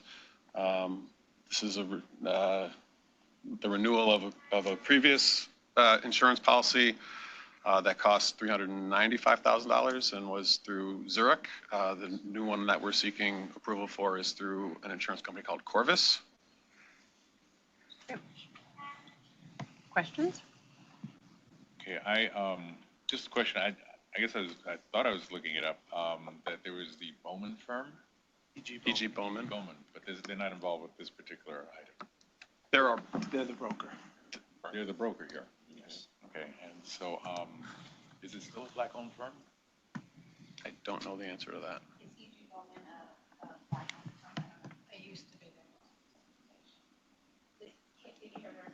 I did not hear anything. Sorry, they used to be, but lost their certification, which just suggests, I mean, I don't think it's a change. Lost their certification. Ownership, I think it's a change. Maybe, yeah, we probably need. Okay, Owned by a black woman, and she's Yes. now chair. Passed away, yes. Yeah. And then the company is no longer certified, so we're not using it as credit towards our MWBE utilization. Okay. But I'm asking a separate question, aside from certification, in terms of the ownership of the firm. Is it still black-owned? No, it's It is not. not? No. Okay. So much for that. If she was the sole owner and she's not there anymore. She passed away. Yeah, she's the chair, it sounds like. Did you say she was the chair? Okay, well, that settles that. The other question I had really has to do with, you said it's like a $5 million policy. Okay, as a layman, when it comes to cyber issues, I just ask the question. Just this past weekend, we saw, damn near the collapse of, Western civilization. And I don't know what dollar figure would insure SONYMA if indeed everything just went to hell in a handbasket like this. But this cyber insurance is not covering anything like that, right? In terms of law. So if somebody hacked into SONYMA's resources, this insurance doesn't cover that at all.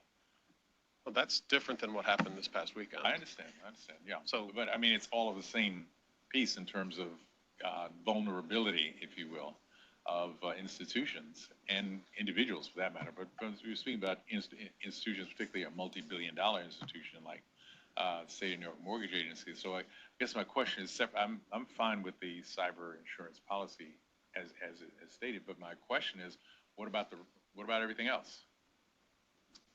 I mean, are we vulnerable? We're vulnerable just because we're on the planet. I don't mean to be funny, but I mean, there's no place that obviously can't be hacked at this point. And do we have any recourse or resources in case something like this happens? I mean, it's the resources of the people of the state of New York ultimately, right? Yeah, well, Tom, do you want to talk about sort of what happened with the ITS and sort of their intervention into the sort of the systems and managing of that? I think might be some helpful context. Yeah, I mean, do you want to talk about what happened this past weekend, or? As an example. I don't really want to talk about what happened last weekend. We all know. No, I just meant by way of example of us as an agency, like we are under the ITS umbrella. So ITS managed, I don't want to say, you'll say it better, but like we had protection from the state in that case who was helping us resolve where people had issues. Helping us get back on our feet. But again, I feel like the question is there any form of insurance to either prevent or protect us in that? Insurance doesn't prevent by definition, right? So correct. Yeah. So no, but I'm just saying if somebody somewhere in a basement in I don't know, Serbia someplace decides that this is what they want to do, is to somehow move resources, from this organization to God knows where. Are we insured against that? Yes, we are. In that sort of an event, this insurance covers that. Which insurance are we talking? This one. This cyber insurance policy. The $5 million policy. To piggyback. Correct. I think the question is whether the overall coverage is high enough. Well, that's whether we're insuring enough. We're talking billions in resources. Right. That's part of it, but what does the $5 million cover? That's the underlying question. And that's complicated in the form of when we talk about cyber insurance, because it's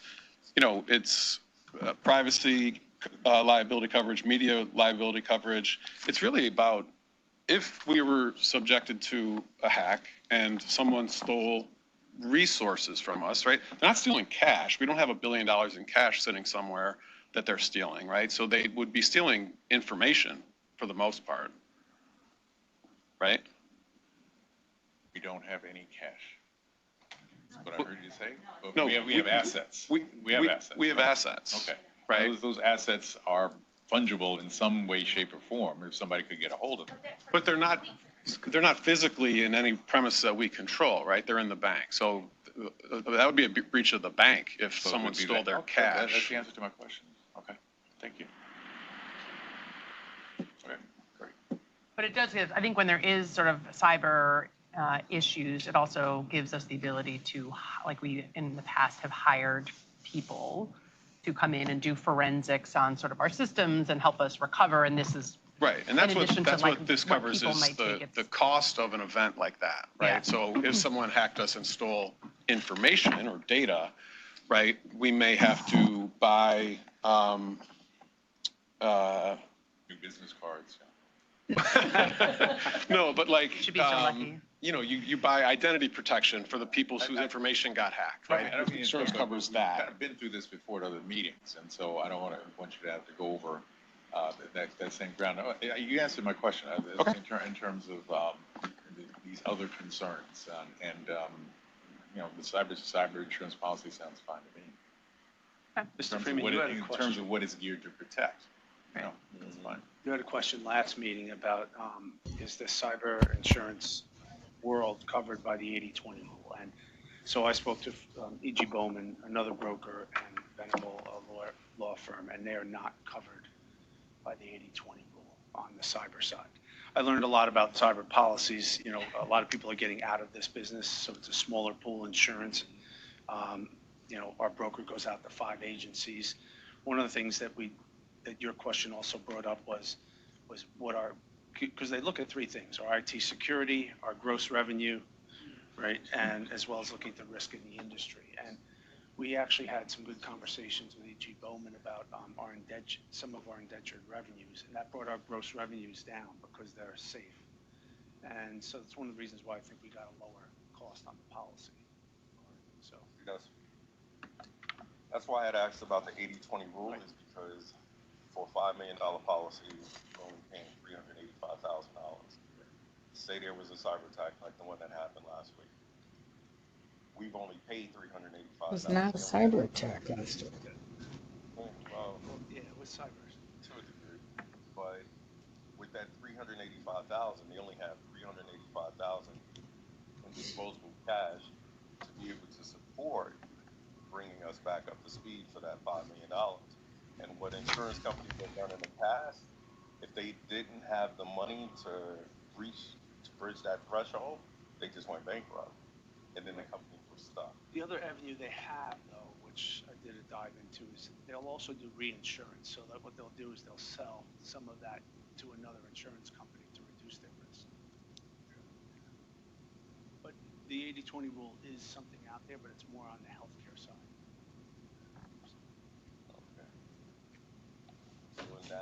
Could I ask a question?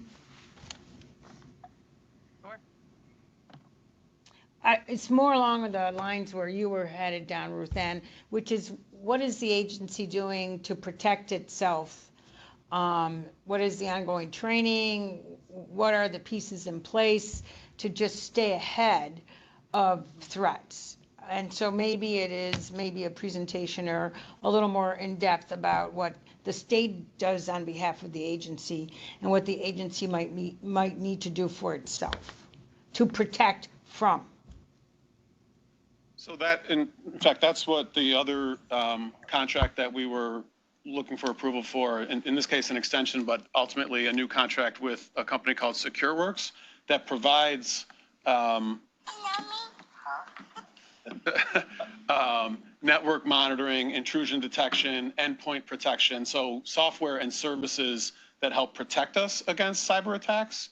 And then to your point about training, this is where we do leverage ITS and their efforts in terms of training their employees, right? Again, most people say, you know, your employees are kind of your weakest link in the sense of being vulnerable to attacks because of what are known as phishing exercises, or, you know, we've all received emails saying, you know, send me your money or send me your bank information. So we leverage ITS and their resources in terms of the training, employee training in that regard. There's an obligatory cybersecurity training. Can you hear me, B? Every Yes. employee has to take a cybersecurity training in addition to the sort of behind the scenes monitoring that we do. Yeah, I think that just a little more awareness of all of that would kind of help us feel more comfortable and move us on in this conversation. Thank you. Thanks. Thank you for the question. Did you have were you in the middle of a question? I don't know whether, or No, you good? Okay. Just for the record, you have an impossible job almost. I know one company gets 20,000 cyber hits a day. So the fact that we haven't been hit so far speaks volumes. Haven't been impacted of the work by that it. you've already done. So my predecessors, to be honest, but my predecessors, to be honest, a lot of it was in place when I joined. So these questions are designed for the worst case scenario of what possibly could happen, because usually when bad things happen, it's because people never ask these questions. They're helpful questions. I think it's called a failure of imagination. We have to get more creative though, because reality is turning into what we thought imagination was. Exactly. When you got 13-year-olds that can go in and take down government systems, it's a problem. Great. Anything else? Anyone? All right, well, let's see what happens. Thank you very much. Yes. Thank you. Now before the SONYMA board is a resolution that was transmitted in connection with this item. Assuming the first and second previously answered for the SONYMA board, all in favor, please say aye. Aye. Aye. Aye. The motion is carried and the resolution adopted. Great. Item number 5 is a resolution authorizing the amendment of the managed security services contract with SecureWorks. I think we don't have presentation on this unless you all want to present. Do folks have questions about it? Okay. Great. Let's do it, Will. Great. Now before the SONYMA board is a resolution that was transmitted in connection with this item. Assuming the first and second previously answered for the SONYMA board, all in favor, please say aye. Aye. Aye. Aye. The motion is carried and the resolution adopted. Okay, so the next items are information items, and they're listed as items 6 to 9 on your agenda. We are not going to do a presentation for 6, 7, and 8 unless you all would like one, but we are going to do one for item 9. Carrie is going to come up and present an update, as we talked about last month, on the MWB performance. Item number 6 is the current agency procurements and the lobbying law restricted period. Item 7 is an annual review of the professional temporary staffing consultant services contracts. Item 8 is the MIF activity report for June 2024. And I hate to go off script, but I think we also, did we change the MIF report to add extent? Per your request on the MIF report, you'll see now that we have added, we used to go back 3 years and now we're going back till 2018. I can count 1, 2, 3, 4, 5, 6. I guess we've gone back 7 years because you all wanted to see sort of how the trends looked on that, and Mike can answer any questions if you have any. We've also added a line at the bottom which shows new commitments issued in the same state fiscal year.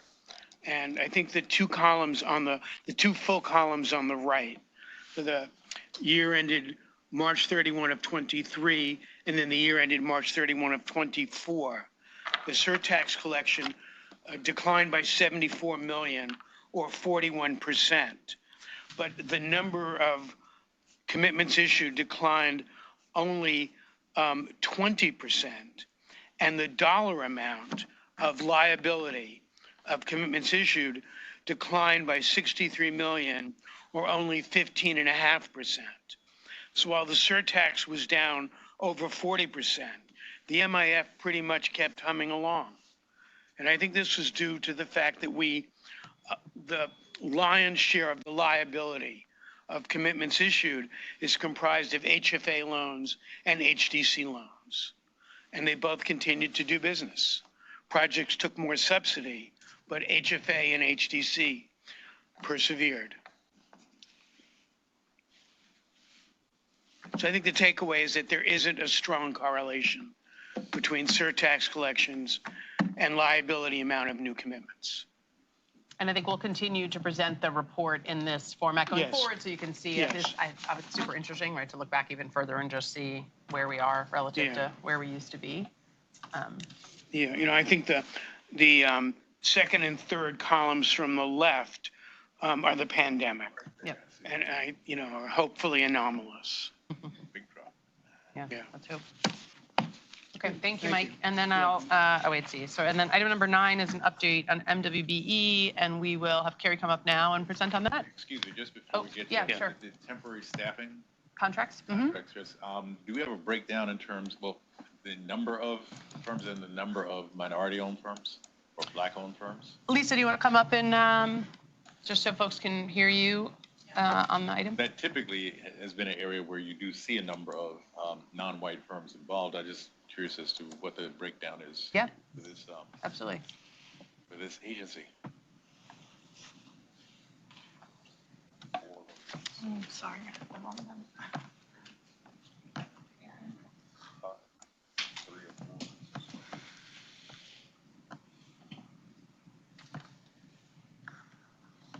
There has to be a better way. Of course.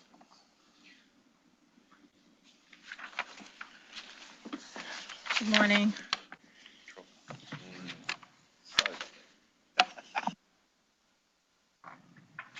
Good morning. We have 15 staffing firms, and we have 1, 2, 3, 4, 5, 6, 7, 8, 9. 10 of them are MWB firms. Right, but my question was not MWB, but minority-owned firms. Minority, we have 1, 2, 3, 4, 5, 6. 6 minority firms from the 15. And we've noted, I think, in the memo where some are MBE firms, but they are not certified, so you can see that for transparency. 3 or 4 uncertified. Yes. 3, 4 of them are uncertified. So we know that they are minority-owned firms, even though they aren't certified because Of the staffing plan and the research that we've done behind them to see who the ownership. Thank you. You're welcome. Great. Okay. Quick question. Is there any information regarding their staffing, their hiring practices? I'm sure that was in their original solicitation, and we're due to resolicit these firms again in the next year. So this was a solicitation from 2016. I would have to look in the records. But I'd be curious to know, even though they are MWBEs or MBEs, whether or not anything has changed as far as who they're actually recruiting. You can certainly request, I mean, I would request updates from them if you'd like that information. And to go along, follow up with that, how many firms was it in total? You said 15? 6 from the 15. No, 15. There's 15. Yes. Yeah, just in terms of the breakdown in terms of one firm is getting $10 a year, another firm is getting $100 a year. Obviously, I'm just throwing numbers out, but can we get some sense of that? Absolutely, yes. Appreciate it. Thank you.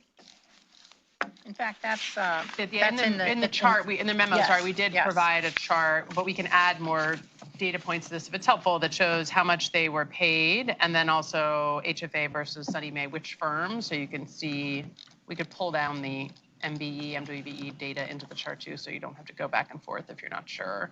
But happy to make this a better piece of information. Thank you. Okay, great. Okay, Carrie, you want to come up?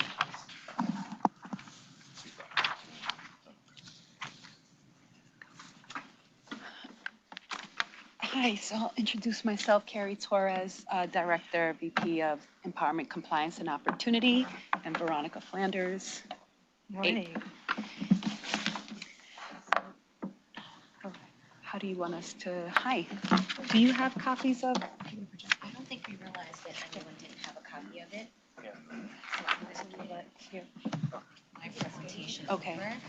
Okay. We'll get it, and then I'll get. Do we have it for Viva? And DOB? We'll have to email it.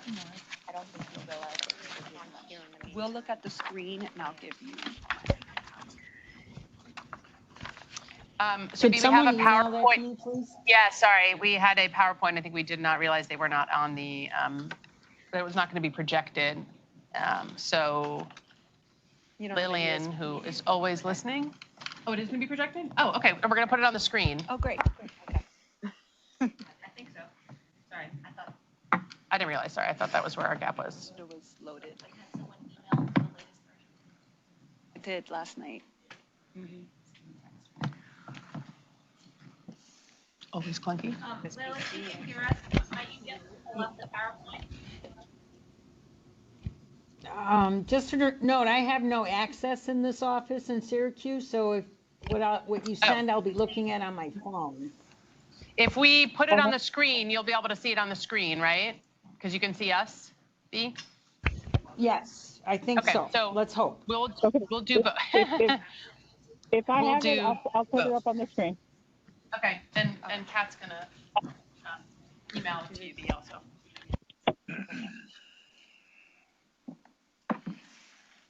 Here, let me see if I can.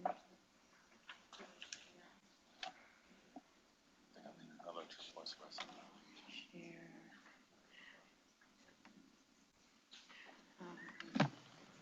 Calendar year. I have it pulled up. I can share it. Kat just emailed it to her. I sent it to her yesterday. If you email it to me, I'll put it up on the screen.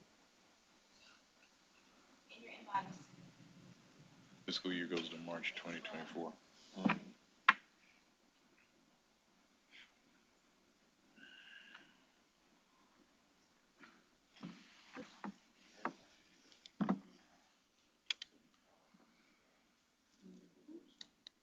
We did what we did.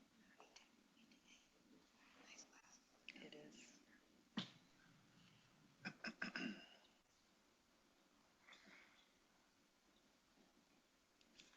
Yeah, because what we brought up before was a 21. Mm-hmm. Past 5 years.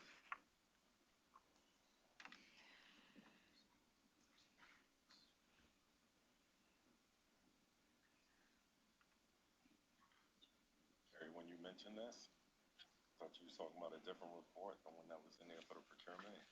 That was sort of, they didn't give us a copy. Mm-hmm. Yeah, we only got 76 pages. We didn't get this. It wasn't included. It wasn't included. Nope. In the report. Okay. I'm sure there must be a reason.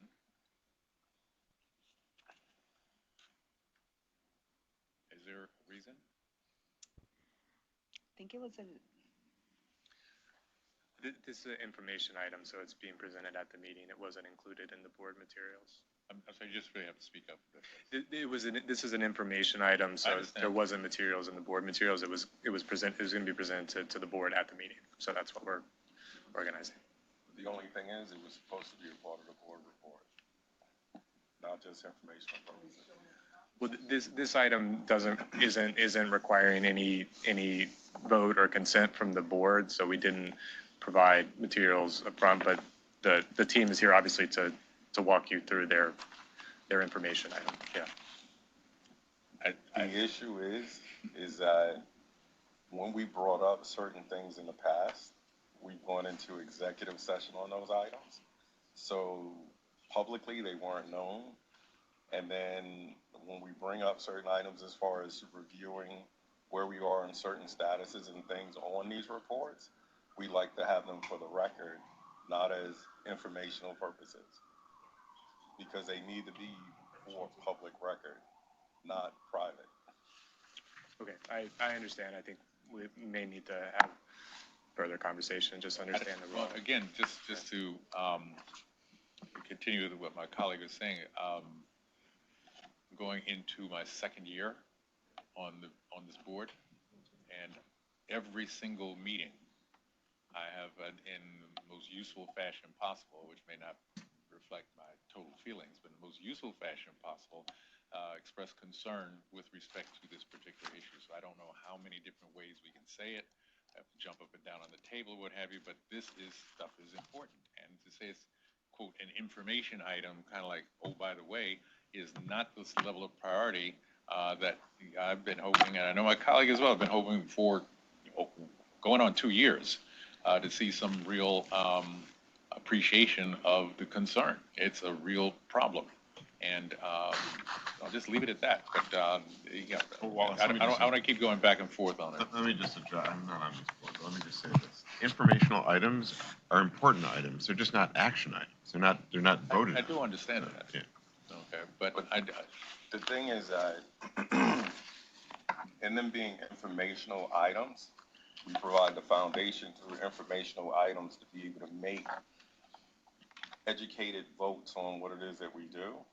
So if we consistently look to move things forward, if we consistently keep saying they're just informational items, what's the foundation of it and the marking of how far we've actually come as far as where we started to where we are now? Well, So I understand that but they're not- informational matters are a matter of public record. This is an open meeting. It's not an executive session. This is a The public. thing is that certain things before you became the chairman were handled in executive session. Right. So they weren't a matter of public record.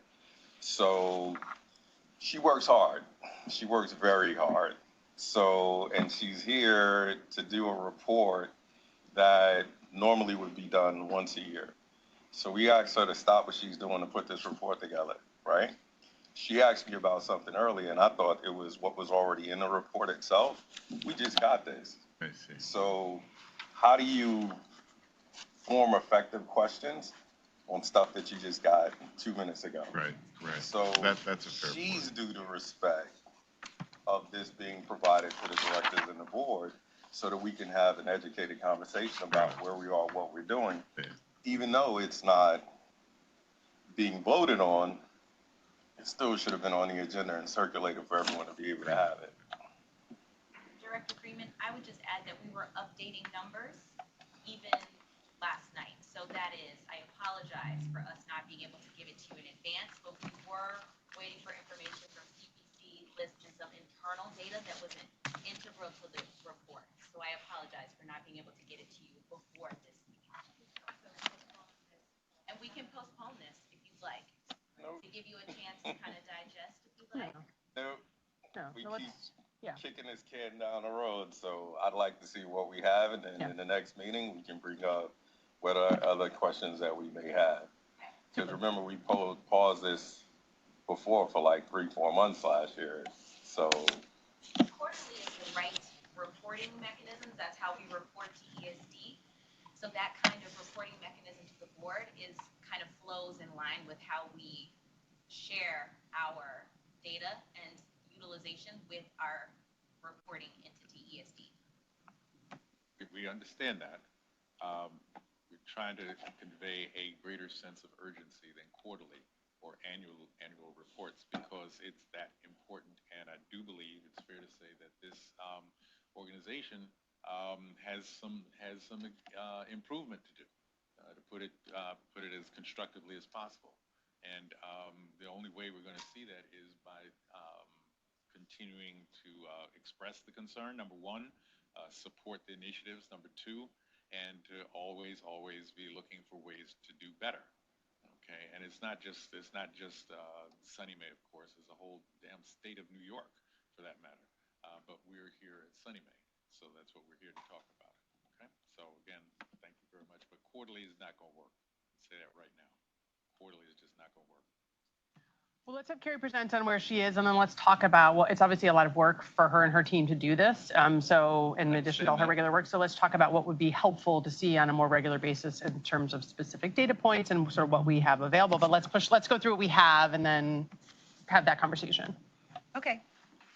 So what we're going to give you is a comparison on what we actually do monitor, which is procurement, development, bond related for HFA overall.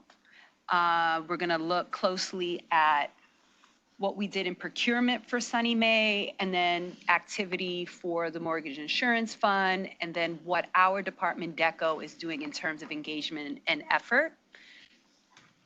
And when we look at slide 3,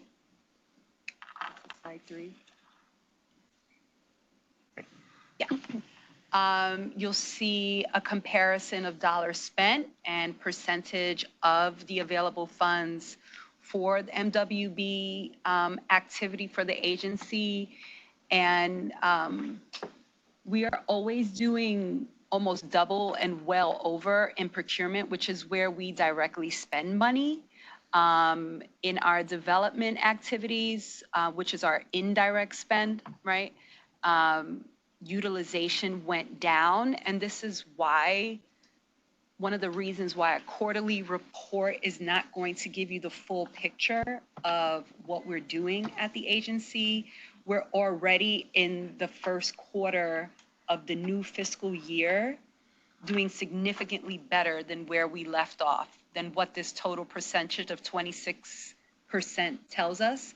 We're already above 30% in utilization. So that's always affected by the construction cycle, where projects are using MWBs the most, mostly at the end in finishes or at the very beginning with larger valued contracts. So a quarterly report doesn't really tell you give you the full picture of what is happening. And then in bond related activity, that's another cyclical story where we landed at 19% utilization, right? So MWBEs on the panel took in 19%, where in the previous year was at 5%, but that was because in the rotation of firms that we were using, you had a Hispanic-owned firm as the lead on the takedowns for that year. I'm going to go through the slides. We only have a few, and then I could take any questions. Okay, can you just remind me, so we're looking at the 23-24 on the bottom. Right, and 22-23. At the top, and the 24 is as of 3/31/24. Okay. Yes. So that's so that would be the year, or the obviously like the state. So we've already started 24-25. Okay. We're at the end of the first quarter of 24-25. Okay. Slide 4, next slide, we're looking at procurement. So SONYMA has very limited procurement that's just solely for that portion of the agency, and of the available dollars, 19%. Everything else is excluded or exempt. And within that, we did over 30 on MB utilization and over 30 on WBE. So procurement team does a very good job of utilizing minority firms when possible. And then my team, Veronica, leads the procurement compliance. That's why she's up with us.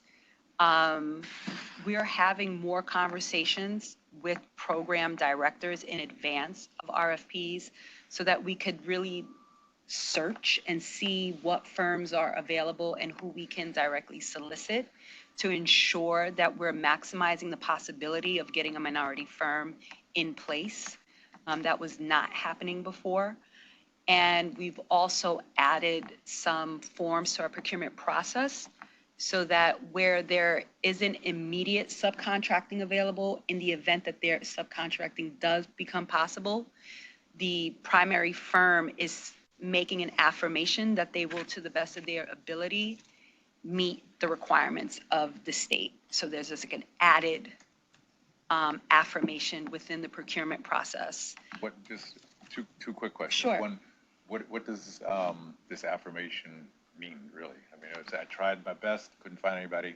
No, what it means is that, so for a great example is for the E.G. Bowman, right? When even though this woman has now passed away and this firm is no longer certified, the agency could get MWBE credit until that contract ends, right? Until we no longer use them.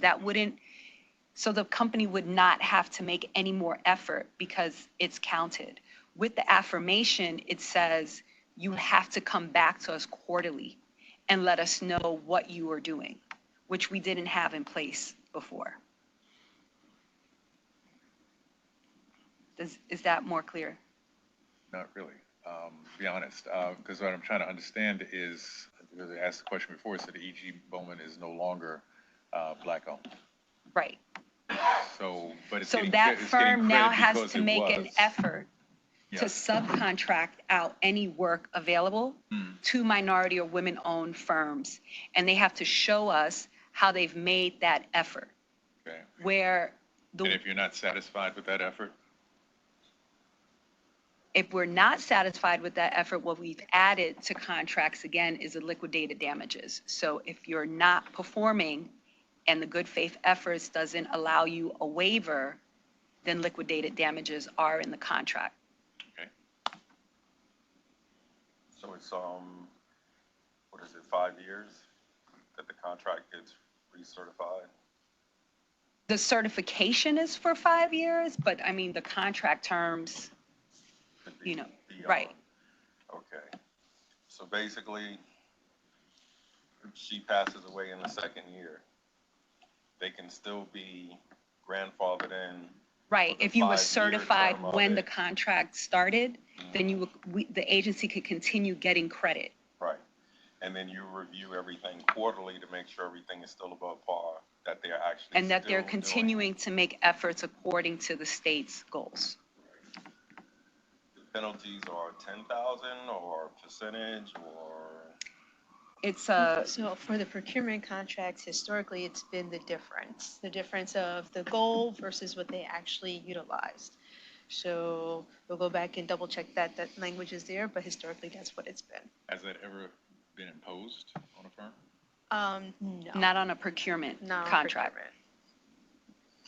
One contract, one Quorum, New York, they ended up paying a fine only because they lied about who they were hiring, and they got the contract. That was afterwards. That wasn't the procurement part, but that was after they received the initial contract and stuff. Because that was brought up in last year's meeting when they said 2 of the projects were exceptional projects. I knew that project wasn't. So the point we is, have assessed liquidated damages on non-procurements. So yeah, in we our do use construction it. and development, Yeah, but it hasn't been practiced in procurement, and it's back in. Okay. Yeah. And the reason I asked is because some of these companies that do violate that added it into the cost. Oh. So we end up paying that cost. If it's $100,000 and they know they're going to break the contract and they're not going to live up to it, we're paying them $100,000 for the fee that we're charging them. The victory here is that our department has developed a closer relationship with procurement. So we are more deeply involved in the writing of the RFPs and looking at the contract terms to ensure that MWBE utilization remains a priority for the life of the contract. See, that's why I'll say this and then I'll shut up and let you finish. That's one of the reasons that we wanted it, not on an annual basis, but more of a quarterly and even before the quarterly basis, because a lot of the things that are being done now haven't been done in 100 years. So all of this stuff is new within the last year to 2 years of people actually reviewing and seeing what's going on. So if we are not constantly looking at things, some of those things with certain companies and contracts may slip back into their old habits, because I know in the housing portion of it, especially out in Suffolk County, we put 49 individuals with contracts back to where they were supposed to be. Within a year and a half of them went back to the way that they were doing things all over again. And what do you, I'm not sure I totally understand what the things are that you mean. You're saying that we went back. What's the pre and the post back difference? As far as the hiring practices, when some of them are saying that there's a certain percentage of quote unquote minority of people of color that they're supposed to hire for a project. Right. You go out to some of these sites, right, and you don't see one black person or Hispanic person or anybody But in else that case, James, it's apples and oranges, right? And that's why I started out the presentation with, there's 3 different categories, right? And then, so we're looking at individual utilization, we're looking at business utilization. And what we're mostly monitoring is what happens for businesses, and that's what ESD is looking at. And workforce utilization is a completely separate, right, category. And in terms of SONYMA, it's really, we're looking at what businesses can we bring in to participate on the available opportunities.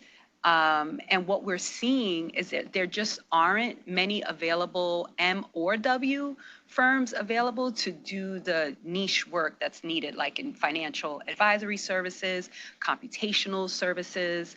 I've gone out to different industry events and spoken to people directly about the opportunities, and they've said, you know, that is not my expertise. I wish I knew how to do it. It's very profitable, but that's not where I'm an expert at, and I actually don't know anyone else to refer you to. So we're one-on-one speaking to people, and we're doing broader solicitations, and we're just not finding it. But there's an awareness, and procurement is trying, and that's the best we could do in this moment. Well, and I'm sorry. No, I was going to say, that's why what you're doing is important, is because finding those niches, and it is multi-tier. It goes from inception all the way up to financing, all the way through people putting their hands on a hammer and nails, all the way through. It's multi-tiered, but that's what's important, because even working on the educational side of things, especially out in like Longwood, we have a 98% graduation rate. The kids come out, they go to college, they're doing great, but they're having problems finding jobs. But if they knew how to have access to certain areas, we would have more individuals that are participating. Some of these kids don't even know that they're available. And I'll just take us through one more slide on the myth. There's just one, before you do, yes, one last thing with respect to this, which you're mentioning, you need people who have expertise in a certain area, but not the specific expertise. Okay, and you know, many years ago, there were virtually no black firms that were in the Red Book, right? And so therefore they could not be bond counsel, right? And so it's kind of like you have to be in the Red Book in order to be bond counsel, and you can't be bond counsel until you're in the Red Book. So what was done, because I know I was involved with it at the time, is they said, okay, bond counsel firm X, okay, you're going to get minority counsel firm Y to be your co-counsel. Okay, and then over a period of time, doing a couple of transactions, you actually do qualify to get into the Red Book. It's no longer an issue, pretty much nationally, because people found a way. And so I don't know the specifics of any particular contract you may be speaking about, but you may want to adapt that approach which is to say that, because people don't have that specific expertise, but they do have expertise. And if they're interested in, and who wouldn't be interested in doing work for the state of New York Mortgage Agency, then perhaps they could partner with a firm that is already, has that type of specific expertise and learn by doing, and in the process, ultimately be able to go after business themselves. I'd like to address this particular I'm comment. sorry? I'd like to address this particular comment because within the agency, I actually worked on that particular effort for the bond counsel and the co-bond counsel. And so what we had to do internally was research all of the law firms listed because, as you know, in the SD's directory, they don't list the area of practice. So we had to search all of the law firms, get in contact with every single law firm and figure out, okay, could you possibly do this? And that's how we were able to populate that panel. That's something that we're also working on with the financial advisory services. So we're currently looking at resoliciting services, these particular kinds of services. And in doing so, we're trying to find firms that could possibly subcontract. So we're not just giving a blanket waiver because, hey, we just couldn't find anybody. We're actually taking those steps, though they're not easy, to make sure that we search for firms that could possibly participate even in a subcontracting manner in order to learn the business so they can become the prime. So we have been doing that work. The past couple of times we solicited the financial advisory services, we've not been able to find anybody to come to the plate to play. We're looking for a different outcome this time around. No problem. In terms of the mortgage insurance fund, SONYMA. I just say, yeah, we're on the next slide. Thanks. Yep. Made 50 mortgage insurance commitments fiscal year 23-24, and of those, 15% or roughly about 10 of those loans are sponsored by BIPOC, are held by BIPOC developers. And those came from CPC, Community Preservation Corporation, and LISC.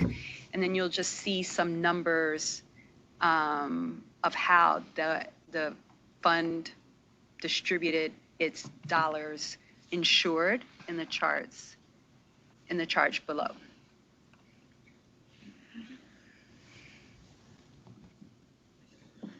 And just give you a moment to look at that.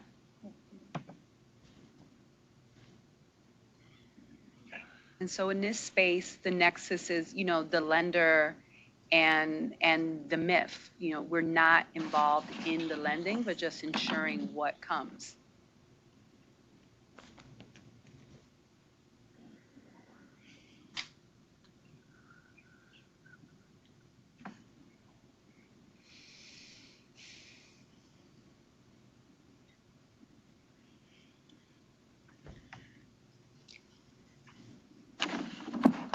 And what you can see.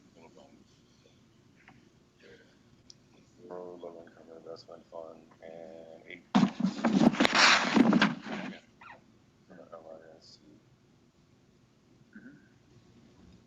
Well,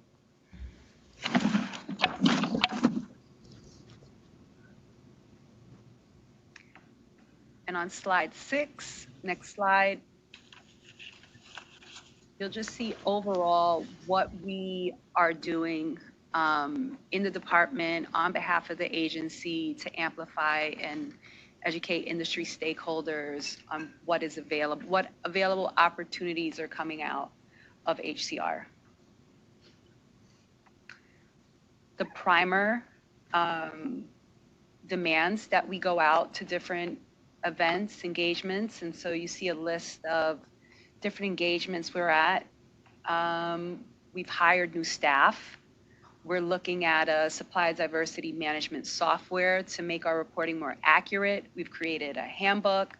We have public office hours for people to learn how to use the utilization plans, how to submit waivers if necessary. We've put up waiver transparency and utilization plan transparency forms on our website.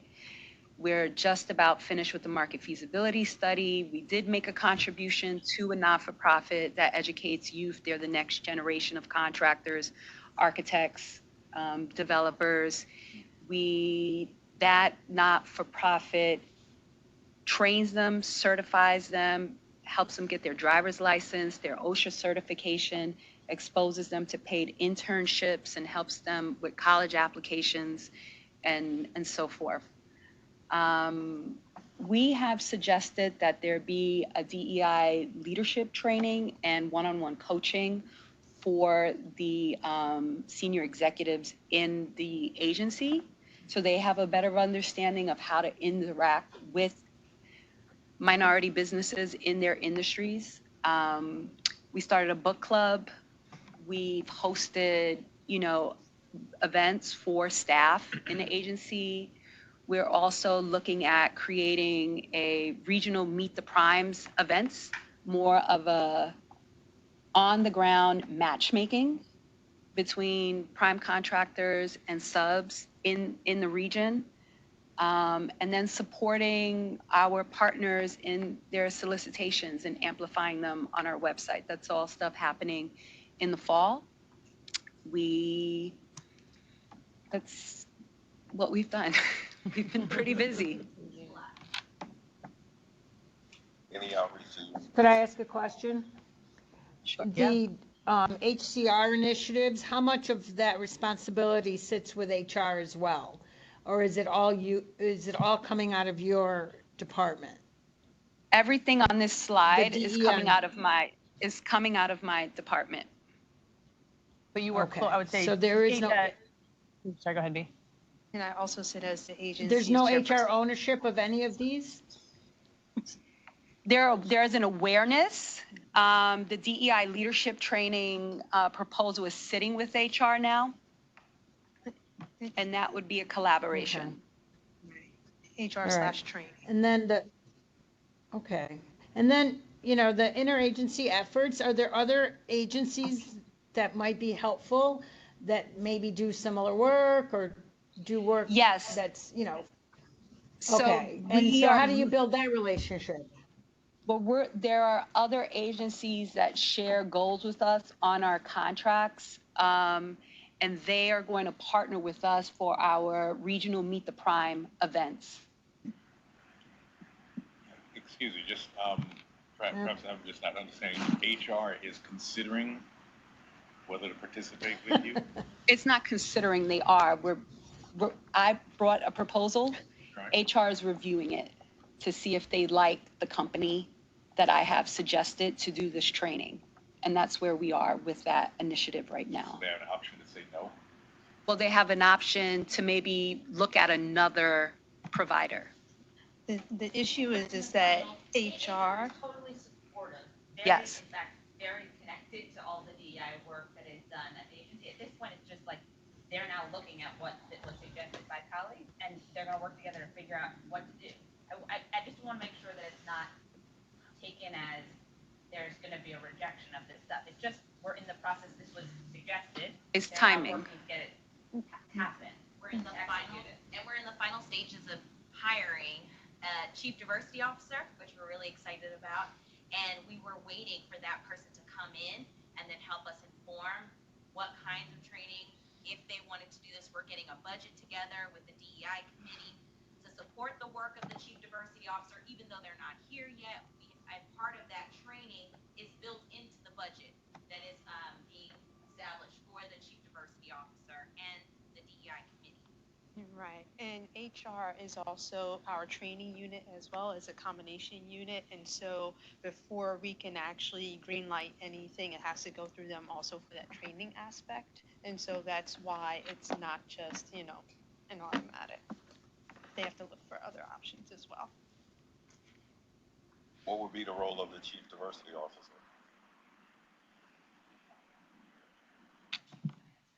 Oh, no, come on up. You've The been diversity very officer instrumental is in gonna all be this. fully Yeah. immersed in every aspect of the agency. I fully expect them to not only support the work of the DEI committee co-chaired by Veronica Flanders here, but also to be engaged in our policies, our procedure, work hand in hand with HR, but also help us hold ourselves accountable about how we're engaging in communities we're serving in and our partners that we're working with. Hopefully they'll be able to help us find those connections internally, because I think it's really hard as an agency with multiple offices all around the state half people, telecommuting on different days to really find those synergies, to find the collaboration for people to feel seen and appreciated for who they are when they bring their whole selves to work. So we're hoping that a chief diversity officer will help us really elevate the equity and into our mission, into all aspects of our mission. That office will be funded or way? So the chief diversity officer will be a full-time employee of the agency. They'll be an executive member of the team. One person, but we're also have another staff line aside for that person when they come on board. And we're hoping that the chief diversity officer will decide how they want to build out their team. Like when I became chief of staff, there was no one else in my office, and I hired a director of special initiatives and a deputy chief of staff. So the agency is flexible with letting you figure out what your team should look like. That diversity officer will have full access to all boards, all members, all staff. Absolutely. Absolutely. I'm really excited.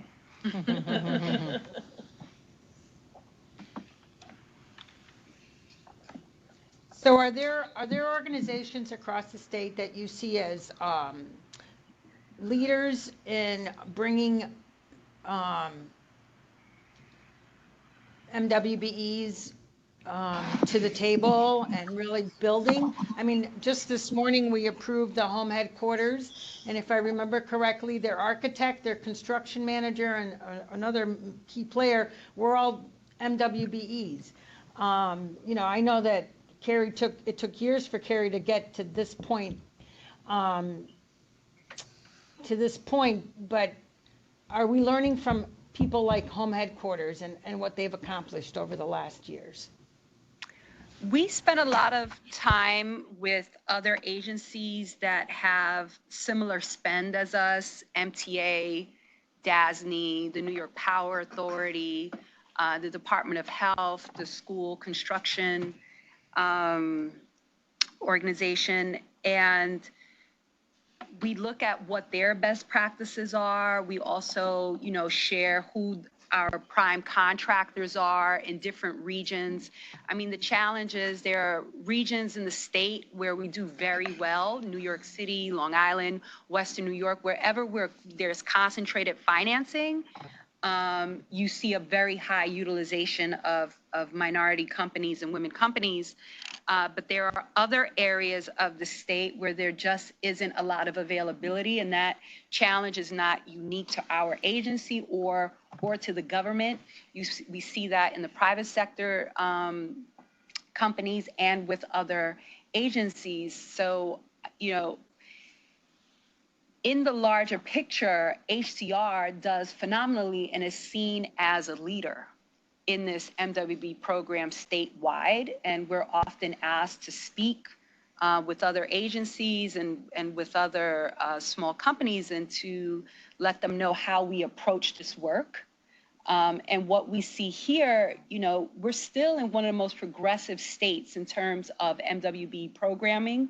We reported 32% utilization. That's the highest percentage of utilization that the program has ever had statewide. And we remain in the top 10 list of all the agencies in terms of performance and utilizations of MWBEs. And I have to note that that's in spite of the fact that we don't have direct control over who's hired on our construction contracts. Correct. Well, that brings me back to the other question I was going to ask earlier, outreach to unions, primarily because in Suffolk County you have 4 plumbers who are master plumbers. Actually, 3 master plumbers for the entire county, as big as it is, that are of color. As far as the carpenters union, 2 people that are actually in the union. That's it for the entire county. So the unions would be a good outreach. And then what we talked about 5-6 months ago, which was making it a requirement that some of the companies that we utilize, that they actually hire, do apprenticeship programs, and train individuals to be able to bring them up so that they're independent. So in terms of, that's not our level of engagement, right? We just don't have the resources to get that deep into it, but what we have done in terms of interagency, ESD has programming to help these smaller businesses with access to capital and bonding and insurance. I've had one-on-one talks with our large GCs, and it's not that they're against working with minority-owned firms, it's just that smaller businesses in general don't have access to the insurance and the capital necessary to work on larger jobs. And so what we look at is like, okay, what programs exist that we can connect to the larger GCs that can provide these opportunities to smaller businesses to make them, to bridge the gap. There is an equity gap in the business. We know that. What can we do? We could just continue linking people to the resources and to the opportunities. We are indirectly involved, yet still trying to influence and encourage as much as we can.